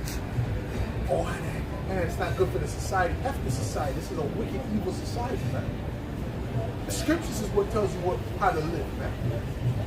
Not Esau's penal code, man. You got it, bro. Who, when he was reviled not again. Right. When he suffered, he threatened not, but committed himself to him that judged righteously. Right. That's what we got to do. We have to commit ourselves to Yahweh Hashem Yahushua. He's going to make it work out in the end, man. See? Isaiah 53. That's something. Oh, you got one more, right? Go ahead. This is Hebrews chapter 2 and verse 10. For it became him from whom are all things and by whom are all things, in bringing many sons into glory, to make the captain of their salvation perfect through sufferings. Through what? Through sufferings. Through sufferings, man. So that's all part of this truth, man. You ain't never going through nothing, and guess what? It's not, you're not part of the truth, right? If your whole walk in this truth is a breeze every second, you know? Oh, you won the lottery here or this, that. You know? Right? All kind of winning, you know? Is this guy right? But at the end of the day, what? You know what I'm saying? Are you catching hell? Right? Because that's part of this truth. But guess what? Like I said, it's the what? It's to discipline you so that you can be better. See, you don't have to always catch hell. Right? With the same thing over and over again, because guess what? There's certain things that you gotta learn yourself to avoid so that you don't catch hell. But guess what? There's a suffering in that too, that discipline that you gotta learn. For righteousness' sake, right? But some things the Lord just wants you to go through. There's certain things the Lord, there's two sides of that. There's certain things the Lord just wants you to go through, and there's some things that you can actually evade from learning the discipline to get out of that. You see? Whether it be financial, whether it be health-wise, you see what I'm saying to you? You can learn a way out of those things. But then you might have an ailment, like a thorn in the side, like Paul. And Lord, no matter what herb you take, man. No matter what herb you grow, you can take you can find one of the herbs, secret herb that's in the Himalayas. So you still won't get healed if Yahweh Hashem Yahushua doesn't want you. See what I'm saying? Go ahead. Luke 6 and 22. Blessed are ye when men shall hate you, and when they shall separate you from their company, and shall reproach you, and cast your name as evil for the Son of Man's sake. Yep. Rejoice ye in that day, and leap for joy. For behold, your reward is great in heaven. These people are filled with pride, man. They're filled with a lot of pride now. But the Lord said what? He's going to bring down the pride of men. Okay? And women, man. Well, their pride is going to be gone to the boy. Their pride is going to dissipate, brother. Go ahead, man. Read that, man. Read that again, bro. Always doing the same face. Huh? She's always doing the same face every time she passes it. That's that waiting to exhale face. You know, waiting to exhale. You know about that movie? Yeah, of course. Yeah, that's that face. Luke 6 and 22. Blessed are ye when men shall hate you, and when they shall separate you from their company, and shall reproach you, and cast out your name as evil for the Son of Man's sake. Rejoice ye in that You day. know why? Because they're expecting Jake. Oh, sister, let me show you, sister. You know? Let me show you scripture. Nah, man. This truth is really for the Israelite man. Okay, the women, okay, cool, cowboy, shalom, sisters, man. They y'all by y'all shot rough and thumb to y'all. All right, but this is we're focused on the man, man. I say shalom, I see thing on a sister edifying lesson, cool. If it was a lesson about the sisters, cool. But if it's a lesson about some deep topic, I'm not concerned with what the sister says something deep things to edify. I'm looking for a brother to say, oh, it's edifying. Okay, I did something. Go ahead, bro. That's just the truth. But it's good that you, we love you sisters too. Go ahead. Rejoice ye in that day, and leap for joy. For behold, your reward is great in heaven. For in the like manner did their fathers unto the prophets. Right. Verse 26. Woe unto you, because when the prophets loved, when the prophets were highly esteemed, no, man, the prophets were catching hell. The prophets were being persecuted. Okay? They were being talked against, scoffed at, man. You see? This is why Jeremiah, he was grieved in the spirit, man. You got it, bro. Verse 26, woe unto you when all men shall speak well of you, for so did their fathers unto the false prophets. And I believe now we're in a time where most of the prophets are on the planet Earth now. For the greatest judgment, I believe there's more prophets now on the earth at the same time than there's ever been. You know? Because we're at the time of finale of judgments, and it's in all these places in the earth. See? So the Lord has risen up his prophets all around the earth. You know? To warn. Go ahead. Let's sit on that. That's it? This is Isaiah 59 and verse 15. It says, yea, truth faileth, and he that departeth from evil maketh himself a brain. And the Lord saw it, and it displeased him that there was no judgment. And how much more now, where they're making a man an offender for a word? Give me that. Okay, where they're setting up legislation where you can't say certain things, which is all targeted against the prophets, right? Because all these talking points started with the men of the Lord, right? You know, that the true talking points. Okay? You see? Go ahead. This is Isaiah Oh, 29. because now they're even making that whole thing that the red pill say, they're making that like a terrorist word thing. A different thing that the red pill says. See? So what's that all about? That's about coming against a particular talking point, you know, masculinity, you know, against truth. This is what Esau's attacking. Esau's fighting against. That's why the scripture said truth failed. Go ahead, bro. So like, even the brother Makaza in Saskatchewan, he made a video about a law that Trudeau wants to pass that benefits the LGBTQ. You know? Oh yeah, I see. Yeah, I remember that. Yeah. You know? So if you speak against them, you know, there's a particular fine I think you're supposed to pay, something like that. You know, that's not going into the brother's point. Yeah. So when that passes, you gotta be careful on how we speak on those guys. We gotta speak in extra code, right? Extra code. Right? We gotta mix up the letters, right? This is Isaiah 29 and verse 20. It says, for the terrible one is brought to naught, and the scorner is consumed, and all that watch for iniquity are cut off, that make a man an offender for a word, and lay a snare for him. And that's what Esau is doing. He's making you an offender for saying certain things, having certain talking points. This is why all these guys are set up. You got the left and the right. They're all working for the same team, but they have different roles, right? Like that whole Trump thing when he's getting arrested, he was acting. That was an act, right? Why? Because they were trying to set it up to rouse up the people. That's why he brought all the Twitter, oh, fight for me, and protest, because they were trying to have another September, whatever that thing was, when they went up into the Capitol building. What was it, January? Yeah, they wanted to bring another thing like that about, all right, so that they can further pass legislation to come up against the people, man. But it really didn't work the way they wanted it to work. Okay, that was like a fail, you know. It did fail. It was a fail. And then he's out now. Well, I thought he was arrested. You know, but these people are all set up for particular reasons. Even Andrew Tate, he's probably a CIA agent, right? Okay. Yes, his father was a CIA agent. You know. So that whole thing, and you see when he got arrested one time, he had his hand like this. You know. So what's that all about, man? Okay. Go ahead, bro. Isaiah 29:21, that make a man an offender for a word, and lay a snare for him that reproveth in the gate, to turn aside. What are we doing? We're reproving. We're telling people where they're going off according to the scriptures. See? Especially the Israelites. All right? So this is grievous unto them, okay, unto the wicked that run this world. All right? So they're saying, listen, now we don't want to hear this truth anymore. Okay, we want to push forth our doctrine, our Satanism ultimately. That's because that's what they're pushing.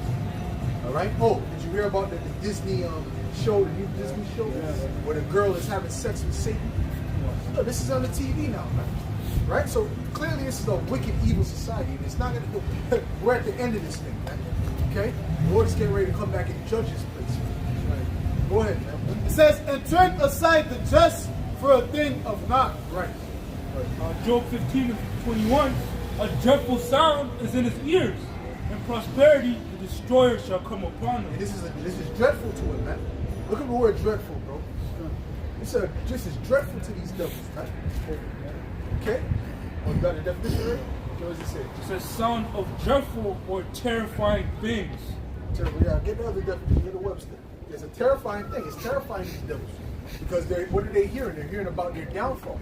They're hearing about the upliftment of Yahweh Shai. The scripture spoke about when the Spirit came into us, that we stood upon our feet, great fear. Yeah, what's that? All right. So the more that they're seeing this being Israelites being activated, the more they're getting nervous, man. What you got? Dreadful, Merriam-Webster. Oh, wait up. Dreadful in the Merriam-Webster, it says inspiring dread, causing great and oppressive fear. Oh, right, it's oppressing them. Right, the fear is so bad, it's oppressing them. No, they can't sleep. They're trying to eat. They drop the fork. That's like an impression, man. Right? They try to sleep. They toss, and then they go sit down on the couch. But because they can't stop thinking about this truth, man. The fact that they're Edomites and we're Israelites, and they're going into slavery under us, man. This is the prophecies, man, and they can't stop it, man. See, especially the Edomites, man. They're the most hurt. Okay. It says extremely bad, distasteful, unpleasant, or shocking. Right. Extreme. Right. Right. Being shocked in a negative sense. This is Isaiah 28, verse 19 to the point. It says, "For morning by morning shall they pass over, by day and by night, and it shall be a vexation only to understand the report." Wow. This is what it is. That's why you see a lot of these Edomites' faces. They pass it. And they're mumbling to themselves, man. Why? Because they're hurt about this truth, man. This truth is cutting their spirit, okay, as it was intended to be. But when that thing really comes upon them, that's when the real pain is going to be. Go ahead, man. With Wisdom of Solomon 2 and 13, Yep. he professed to have the knowledge of the Most High. Right. And he calling himself the child of the Lord. Which we are, right? Right. He was made to reprove our thoughts. He is grievous unto us, even to behold. And this is what it is. This is true. And this is why they're setting up all these legislations to stop free speech. It all comes back to this truth. See, when the famine of the word comes, though, that's when the Most High is going to really unleash the hell in this earth on another level. That's when the plagues are really going to increase on another level. The famine, right? The pestilences, the wild beasts. Leviathan might just pop up, man. Right after. You know what I mean? He is going to pop up, but he might pop up right after that. You understand what I'm saying? The Lord is not playing with these people, man. And guess what? They're going to be looking for the men of the Lord. What else you got? There's more than that? Yeah, there's a bit more. What? For his life is not like other men's. Yep. His ways are of another fashion. We are esteemed of him as counterfeits. He abstained from our ways as from filthiness. He pronounces the end of the just to be blessed, and he maketh his boast that the Most High is his Father. That's what we're making a boast of, that Yahweh Shemel Shai is our Father. You see that? And guess what? This is all grievous to the enemy, man. Because they want to believe that we don't have a power, a God that's ready to defend us. Our God is the only God. Our God is the only power in the earth, man. The Most High of the Israelites, man. You see? So all the things he did, he's going to have to pay for, man. See, this is what's grievous into Esau Edom. Which I forgot who said it. I don't remember who said it, man. If it was Roosevelt or I don't remember which president said it. One of the U.S. presidents said, "I fear and tremble when I think about the fact that the Lord is a just power." Why did he say that? Because look at all the wickedness these Edomites did around the earth, right? All the genocide, all the murder, all the deception. They got to pay for that, man. And they're going to pay as a people, man. See what I'm saying? Go ahead, bro. This is the book of Revelation, chapter 11, and verse 11. And after 3 days and a half, the Spirit of life from Yahweh, Bahashem Yahushai, entered into them. And they stood upon their feet, and great fear fell upon them which saw them. And that's happening right now. The Spirit of life is entering into us right now. And we're on our feet, meaning what? We understand this truth. Okay? Go ahead. Ezekiel 37. Now there's more. Right, and verse 12. And they heard a great voice from heaven saying unto them, "Come up hither." And they ascended up to heaven in a cloud, and their enemies beheld them. See, so we're going to be delivered in a cloud, meaning what? A chariot. And all these Edomites and these other nations are going to see it, man, with their own eyes. Matter of fact, give me that. Yep.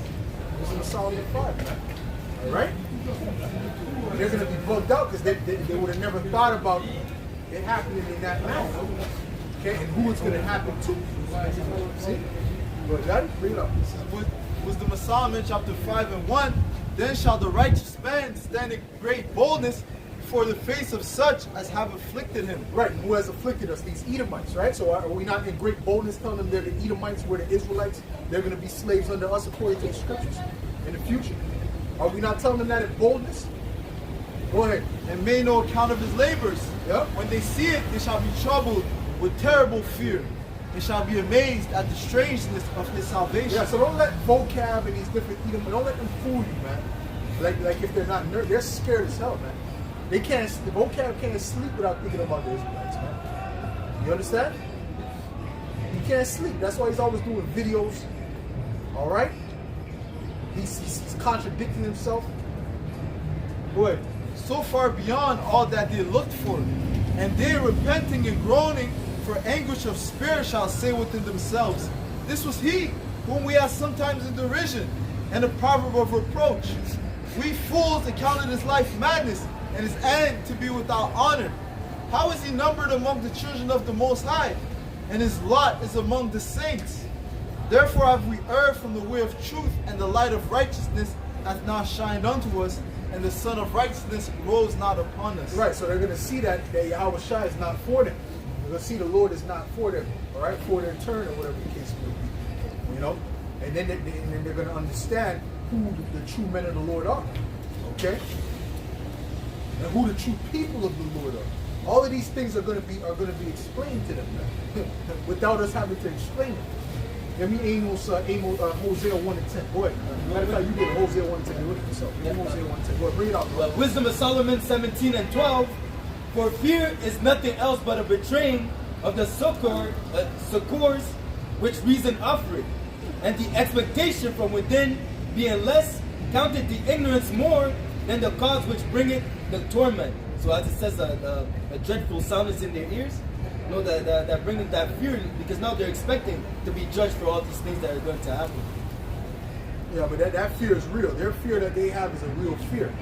You know, because a lot of times the fear is not real. You know, but their fear is real. You know, what's getting ready to come, they about to feel that pain. You know, they ain't no fairy tale. You know what I'm saying? They about to get judged, man. All right. You got it, bro. Hosea chapter 1, verse 10. Yet the number of the children of Israel shall be as the sand of the sea, which cannot be measured nor numbered. And it shall come to pass that in the place where it was said unto them, ye are not my people, there it shall be said unto them, ye are the sons of the living power. So they're going to confess that we are the Israelites. Okay? It's going to be obvious that we are the Israelites. See, those people, first of all, if they're in the land now, they should be as the sand of the sea.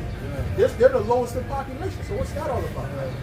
See, and everywhere you turn in prophecy, they don't fit prophecy. We are the only nation that fits prophecy. Okay? Go ahead, bro. This is the book of Ezekiel chapter 39 and verse 21. And I will set my glory among the heathen, and all the heathen shall see my judgment that I have executed, and my hand that I have laid upon them.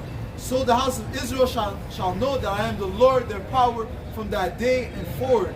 And the heathen shall know that the house of Israel went into captivity for their iniquity, because they trespassed against me. Therefore hid I my... This is why we went into captivity. This is why we went into slavery. Because we trespassed against the Heavenly Father. All right? But the Lord is about to take those curses off of us and put them on our enemies, man.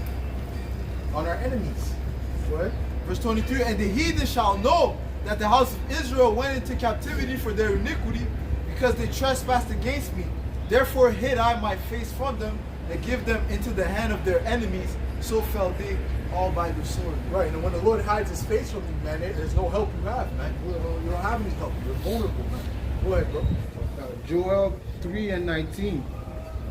Egypt shall be a desolation, and even... And matter of fact, the Most High hid his face from Cain, which means his face is hidden from Esau. So when Esau is taken down, he has no help now. No one's going to help him. Go ahead. Egypt shall be a desolation, and Edom shall be a desolate wilderness. Right. Jumping off to that, they mentioned Edom. Read it again.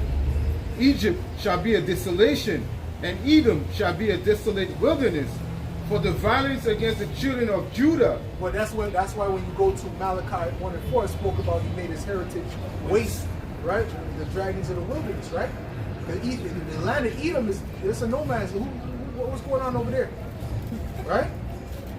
You ever hear on the news? Oh, that land of Edom, there was there was a plane crash in the land of Edom. You don't even hear about a plane crash. You don't hear nothing going on in the land of Edom, right? All right. So the Lord made that place desolate, but Esau has built it around the world. Go ahead, man. Because they have shed innocent blood in their land. That's right. But Judah shall dwell forever, and from generation to generation. That's it, man. Go ahead. Psalms 18 and verse 40, thou hast also given me the necks of mine enemies, that I might destroy them that hate me. They 135. cried, but there was none to save them. Even unto the 135. Lord, Yahweh B'Hashem Yahushai, but he answered them not. Right. Read that again, bro. It says, thou hast also given me the necks of mine enemies. What does it mean when we have the necks of our enemies? That means that we're in control. If you have somebody's neck and you control it, you control their body. Okay? So we're gonna have the control of these Edomites. All right? And there's nothing they're gonna be able to do because they don't have a help.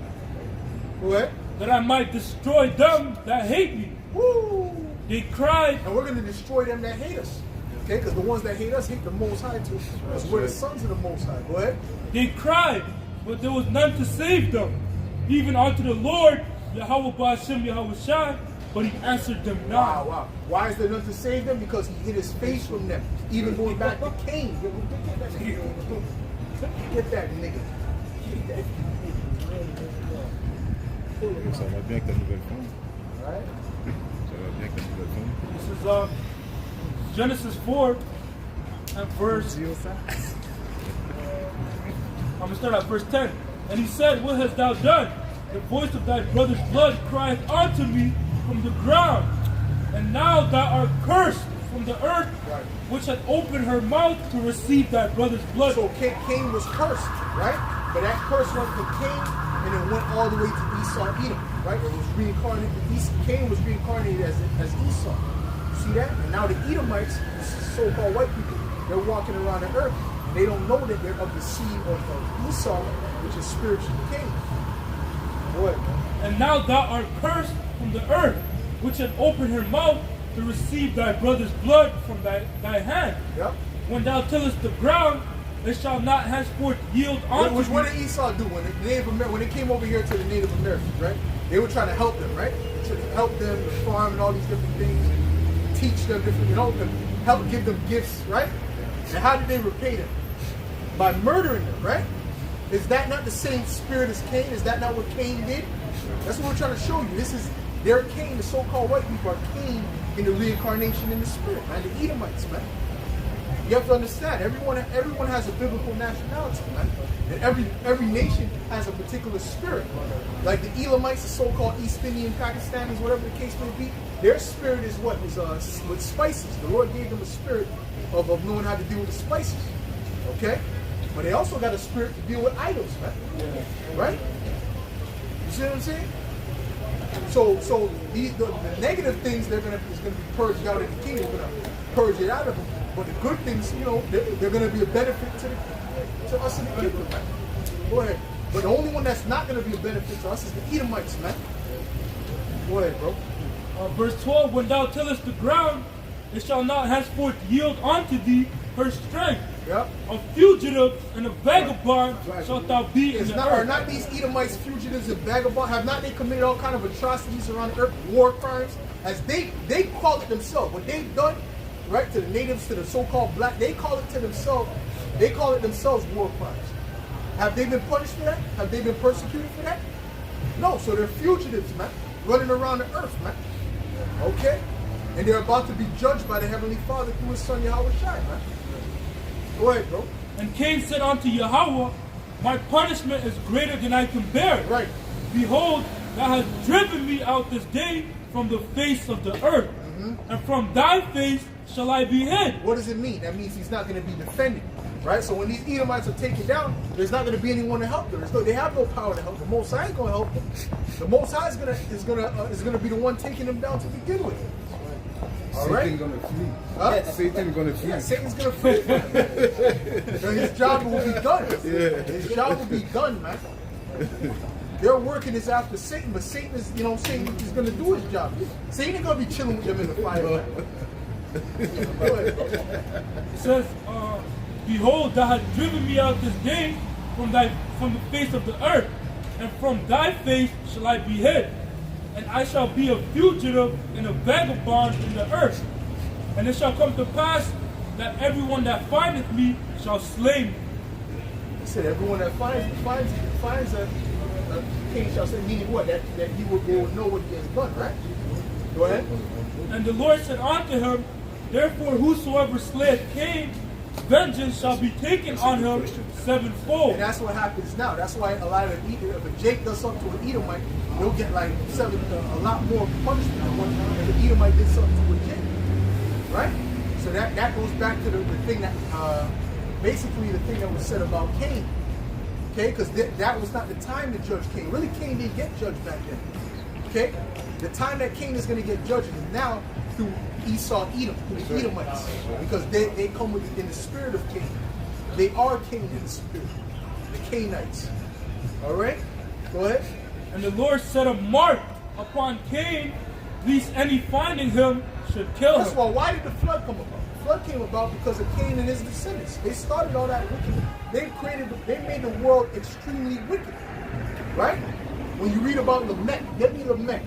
Give me Lamech, all right? Give me about Lamech, which was a descendant of Cain. What was his mindset? Do you think that the main Cain is still on earth right now too? He would be the head of Rothschild. If he's on earth, he would be the top person on the earth amongst the Edomites. What? Genesis. Oh, okay, go ahead. Genesis 4:23. And Lamech said unto his wives, Ada and Zillah, hear my voice, ye wives of Lamech. Hearken unto my speech, for I have slain a man to my wounding, and a young man to my hurt. If Cain so his father was a murderer, and he was a murderer, man. Just like these Edomites, man. Okay, their forefathers were murderers, and they're murderers too. They're doing the same thing, all right? Even throughout the Middle East and all that, when they're going over there to so-called help, they're going over there to steal, rob, and murder the same way they've been doing it all their history. Okay? So Lamech is a descendant of Cain, and he was doing the same thing as Cain. Man. Read that again, bro. Verse 22. Read that again. Okay, start from Genesis 4:22. And I also really wanted to get, we're going to go back after you read that, we're going to get about how they were artificers. Genesis 4:22. And Zillah, she also bare Tubal Cain, an instructor of every artificer in brass and iron. And the sister. Right, the Romans, right, that's right, because they were into what? Making weapons. See how them Edomites are into hunting and weaponry. You go to America, they got all kind of guns and stuff like that. Because that's the spirit of Cain. That's the spirit of Esau and Edom, man. Did not say Esau was a cunning hunter? Yeah. Go ahead. Okay, go ahead. Daniel 7 and verse 7. And after this I saw in the night visions, and behold, a fourth beast, dreadful and terrible, and strong exceedingly, and it had great iron teeth. Right, that's going into the Roman Empire, because what was the main thing that made them better warriors than the other nations was the weaponry that they had, because they had iron within their weapon. That's why it said iron teeth. Go ahead. And it devoured and brake in pieces, and stamped the residue with the feet of it. Yep. And it was diverse from all the beasts that were before it, and it had 10 horns. Right, it was diverse because it had a senate, right? They didn't have it where it was a monarchy. They had a senate. You know, they had something that was resembled a democracy, a republican, all right, a republic or whatever the case may be, right? That two-party system thing, which all democracies lead to tyranny, man. So that's all deception that Esau pushes forth, man. Sure. Go Go ahead, bro. Salaki, go ahead, bro. Genesis 4, and I'll read 22 again. And Zilash, she also bare Tubal-Cain, an instructor of every artificer in brass and iron. And the sister of Tubal-Cain was Naamah. And Lamech said unto his wives, Ada and Zillah, Hear my voice, ye wives of Lamech. Hearken unto my speech, for I have slain a man to my wounding, and a young man to my hurt. If Cain shall be avenged See, sevenfold, what Esau did, he did it to what he did to us, he did to his own hurt too. Okay? He did that against his own self, against his own soul, because he's gonna have to pay for that. Go ahead. if Cain shall be avenged sevenfold, truly Lamech 70 and sevenfold. Right. So he said, listen, if Cain could get it, if my forefather could get away with it, I can get away with it even more. And that's the mindset of these Edomites. They think that they're never going to be judged. The Most High is getting ready to judge every last one of these Edomites. That's right. All right? And they're going to get judged as a people. They're not going to be an individual. Okay, hold on, that's Hitler. Okay. Oh, that's Columbus. No, all of you Edomites are getting put in the same category, man. Go ahead, bro. Deuteronomy 32 and 29. Oh, that they were wise. And you might have numbers in the kingdom. You might not have names. Okay? Yeah,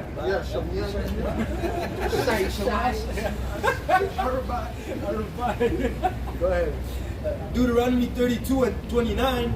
Oh, that they were wise, and that they understood this. Yep. That they would consider their latter end.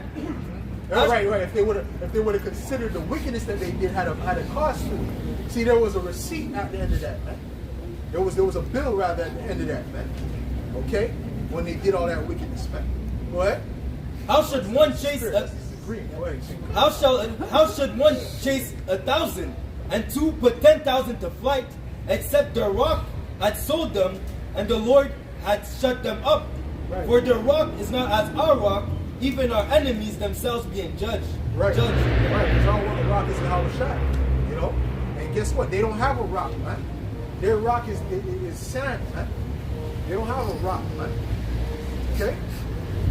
It's, when you read in the NIV or the NLT, that part says the Lord has shut them up. It Yep. says the Lord has given them up. Right. So as you were saying, they have no defense. Right. The Lord turned their face from him because the Lord is gonna allow them to be destroyed. Right. It's like when you see those videos. You got a lamb and there's like a bunch of hungry tigers, and you drop off a lamb out of an airplane or whatever. They put the lamb there, open the gate. That lamb is defenseless. Not that lamb. Not that lamb. There's no defense that lamb has, man. You see? So it's the same thing like Esau Edom, man. The judgment is getting ready to overtake his ass, man. That's all. This is Ecclesiastes chapter 8 and verse 11. Because sentence against an evil work is not executed speedily, therefore the heart of the sons of man is fully set in them to do evil. Right, because it wasn't executed right there and then, right? Because Esau did all this wickedness, and the Lord let him do what he did because of prophecy. That's the only reason Esau is still ruling right now. It's because of prophecy. But he's getting taken down now. Now the society's on his way out. All right, and we're coming to the time when Yahushua is getting ready to take these devils completely out. Get me Revelations 20, man. The little season, man. This is that little season, man. Read that again, bro. Ecclesiastes 8 and 11. Because sentence against an evil work is not executed. And all they have done was work evil on the planet Earth, man. That's all they've ever done. Name me one good thing these Edomites have done for the earth. Nothing. I'll tell you, nothing. Okay? Not one good thing these Edomites have done on the earth. Go ahead. Because sentence against an evil work is not executed speedily, therefore the heart of the sons of man is fully set in them to do evil. Though a sinner do evil 100 times and his days be prolonged, yet surely I know it shall be well with them that fear the Most High, which fear before him. But it shall not be well with the wicked, neither shall he prolong his days, which are as a shadow, because they fear not before Yahweh. That's it. All right? You're not going to prolong your days, right? Okay? The Lord has a day appointed that you're going to be taken out, man. The scripture says he has appointed the bounds that they cannot pass, man. That's right. See? And based upon the signs, we know that we're right there at the door, at the end of this man's society, man. Give me Revelations 20, bro. This is Revelation 20, verse 1. And I saw an angel come down from heaven, having the key of the bottomless pit and a great chain in his hand. And he laid hold on the dragon, that old serpent, which is the devil, and Satan, and bound him. Going back to that old serpent, that's the same spirit that was in Cain. They have the same similar spirit. Okay, so that's what we're trying to show you. That serpent, right? That's of Cain's line. He said that spiritually, I mean, right? Because he said that, oh, there shall be enmity between thy seed and the woman's seed, meaning the righteous and the wicked. Okay, so the wicked is ruling right now. Okay, these Edomites, these so-called white people, they descend from the Edomites for the majority of them. Okay, and the ones that are ruling, those are definitely Edomites, man. Okay, that's right. And it says what? That he put a bound upon them, meaning what? They were on a low level in the time of the Byzantine Empire, man. We were ruling, man. Okay, the Dark Ages. We so-called black people were ruling the Dark Ages, man. Right, the knights in shining armor and all that. Those were so-called black men, man. Casanova. It said that Casanova had an African tint, he was a dark-skinned man. The greatest lover to ever live. That was speaking of, that was Jake. Okay? It's not Shabba Okay, you got him, you got Beethoven. That was a so-called black man. Flipping Mozart. Listen, we were ruling at that time, man. Esau started to come into power, back into power around the 1300s, man. Okay? And that was the revival of the Roman Empire. That's what we're reading about right now, man. That's right. Go ahead, read that again, bro. God, this is Revelation 20, and verse 1. See, but they hid this truth because it goes against the so-called white supremacy, man. Go ahead. This is Job, Revelation 20, and verse 1. Yeah. And I saw an angel come down from heaven, having the key of the bottomless pit and a great chain in his hand. And he laid hold on the dragon, that old serpent, which is the devil, and Satan, and bound him 1,000 years. Right, that 1,000-year period is when we were ruling all of Europe, man. Okay, you had the Moors, you had the Saxons, okay, the Danes, those are all so-called black people, man. All right, even the original Vikings, they're trying to show you as a white, savage guys that just do all kind of madness. It's going acting barbaric, killing people for no reason, invading places left and right. The Vikings weren't like that. That's not, when you read the history of the Vikings, they weren't even like that. They were actually very noble men. You know, they wore garments. They were normal men. You know, they actually had a good report. You know, so you know what they were doing? They were mixing the Viking history with their real history, which is as the wild men living in the forest and shit like that. Man. Go ahead, man.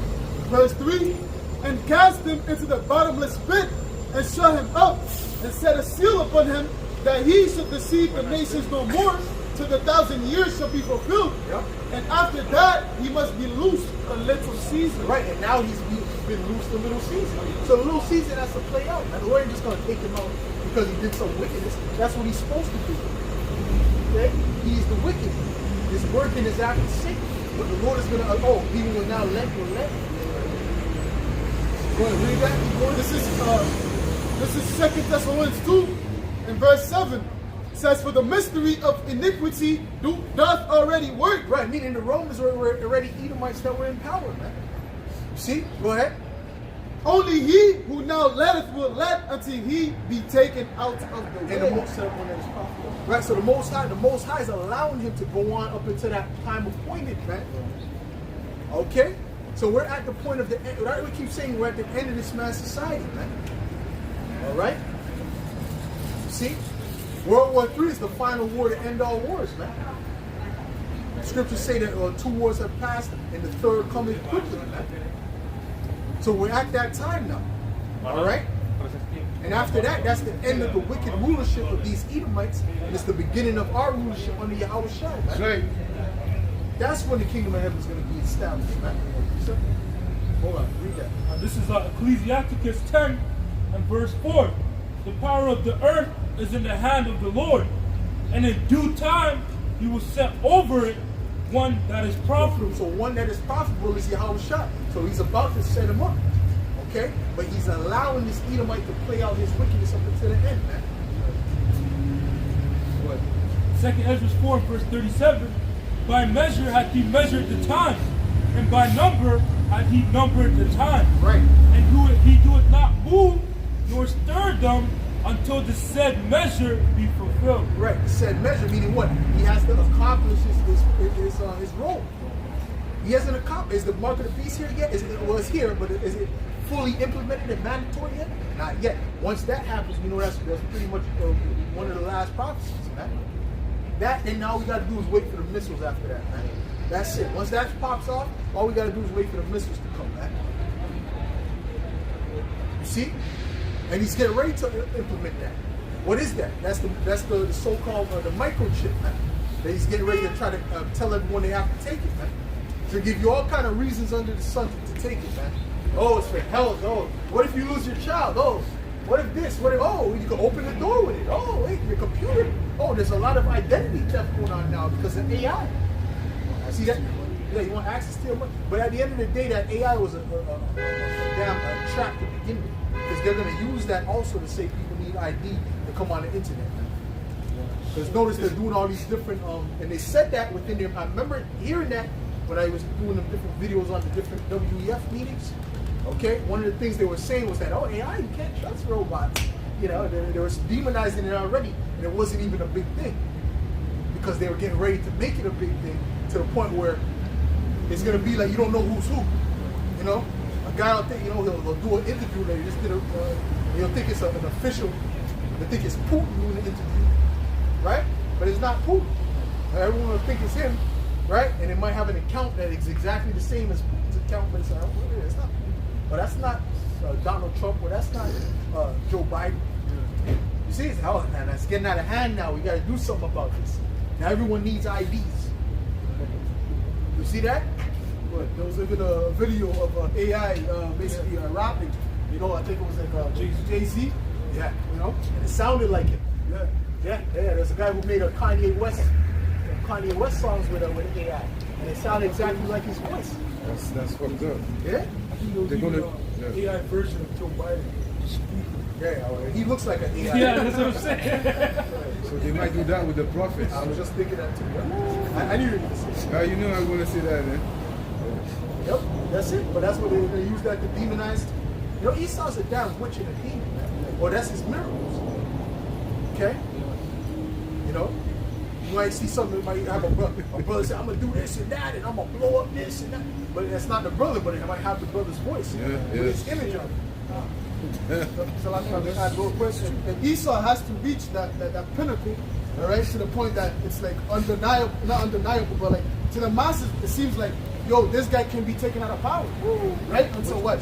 Yahweh Shai comes and brings him down, and then what? Gets all the fame and glory, man. You know, just like he did with Pharaoh. That's right. Yep. Which he's pretty much there. You know, people pretty much don't believe that he could be taken down. You know, but yeah, you know, he has to fulfill that measure. You know. And let's get the last scriptures. Okay, go ahead. This is the book of 2nd Ezra, chapter 9, and verse 5. Verse 4, then shalt thou well understand that the Most High spake of those things from the days that were before thee, even from the beginning. Right. For like as all that is made in the world has a beginning and an end, and the end is manifest. Right, the end is manifest, man.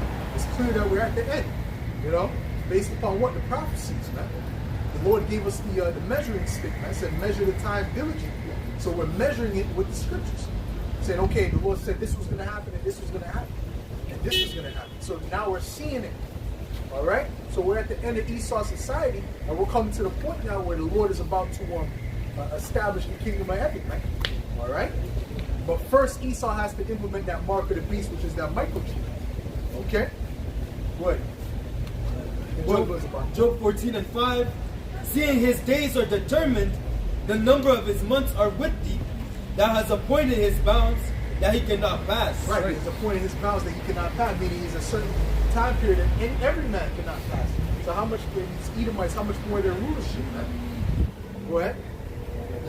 This is and when the scriptures also say the Lord, his eyes are too holy to behold evil. He's not going to sit here and watch this for too much longer.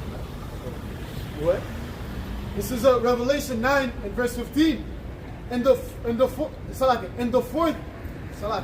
gonna start at verse 14. Saying, Salaka, verse 15. It says, and the four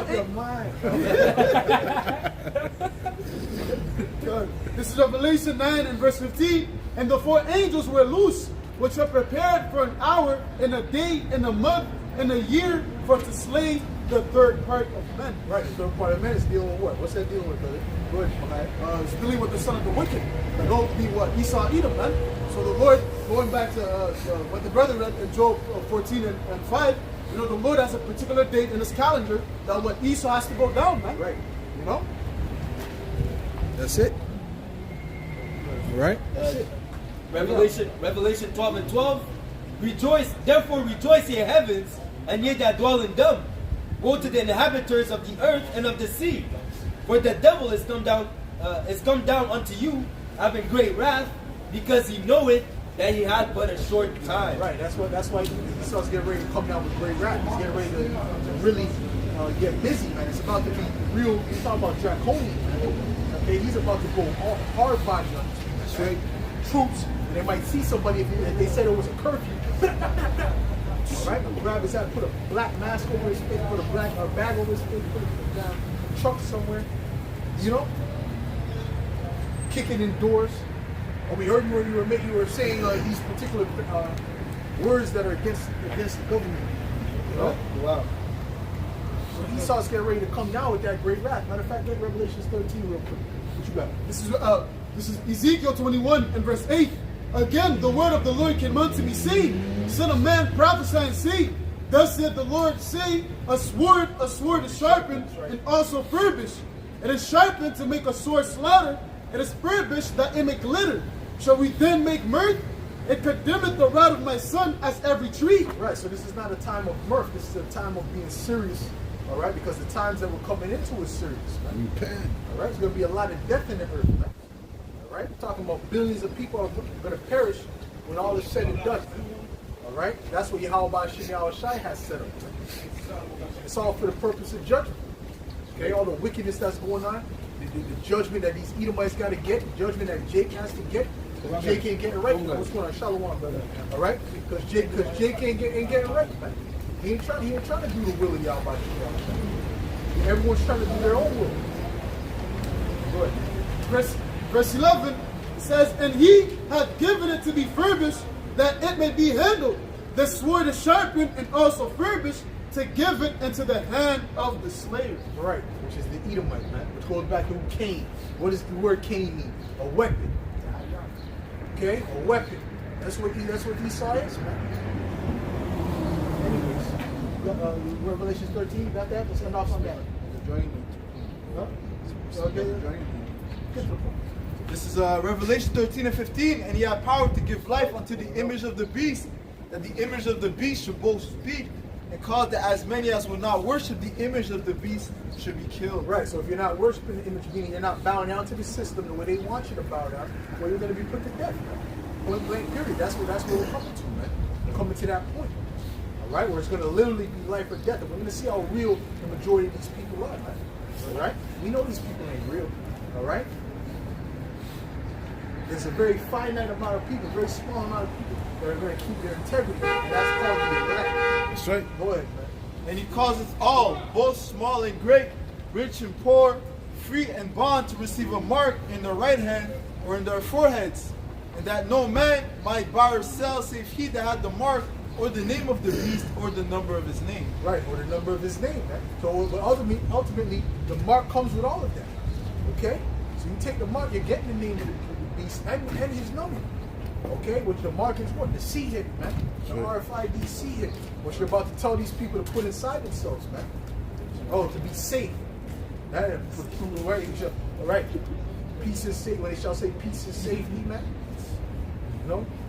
So this is what Esau is getting ready to do. So with that, we're going to give all praises, glory, and honor to Yahweh, Ba'Hashem, Yahushai, Ba'Hashem, Wachakodash.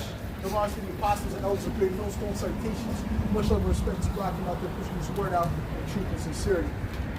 Shemai, Shemai, Yasha'Allah, Yasha'Allah, Yahweh, Yahweh, Eloheinu, Eloheinu, Yahweh, Yahweh, Echad, Shemai, Shemai, Yasha'Allah, Yasha'Allah, Yahweh, Yahweh, Eloheinu, Eloheinu, Yahweh, Yahweh, Echad, Shemai, Shemai, Yasha'Allah, Yasha'Allah, Yahweh, Yahweh, Eloheinu, Eloheinu, Yahweh, Yahweh, Echad, Echad. Bible above, Bible above. Shalom, Shalom.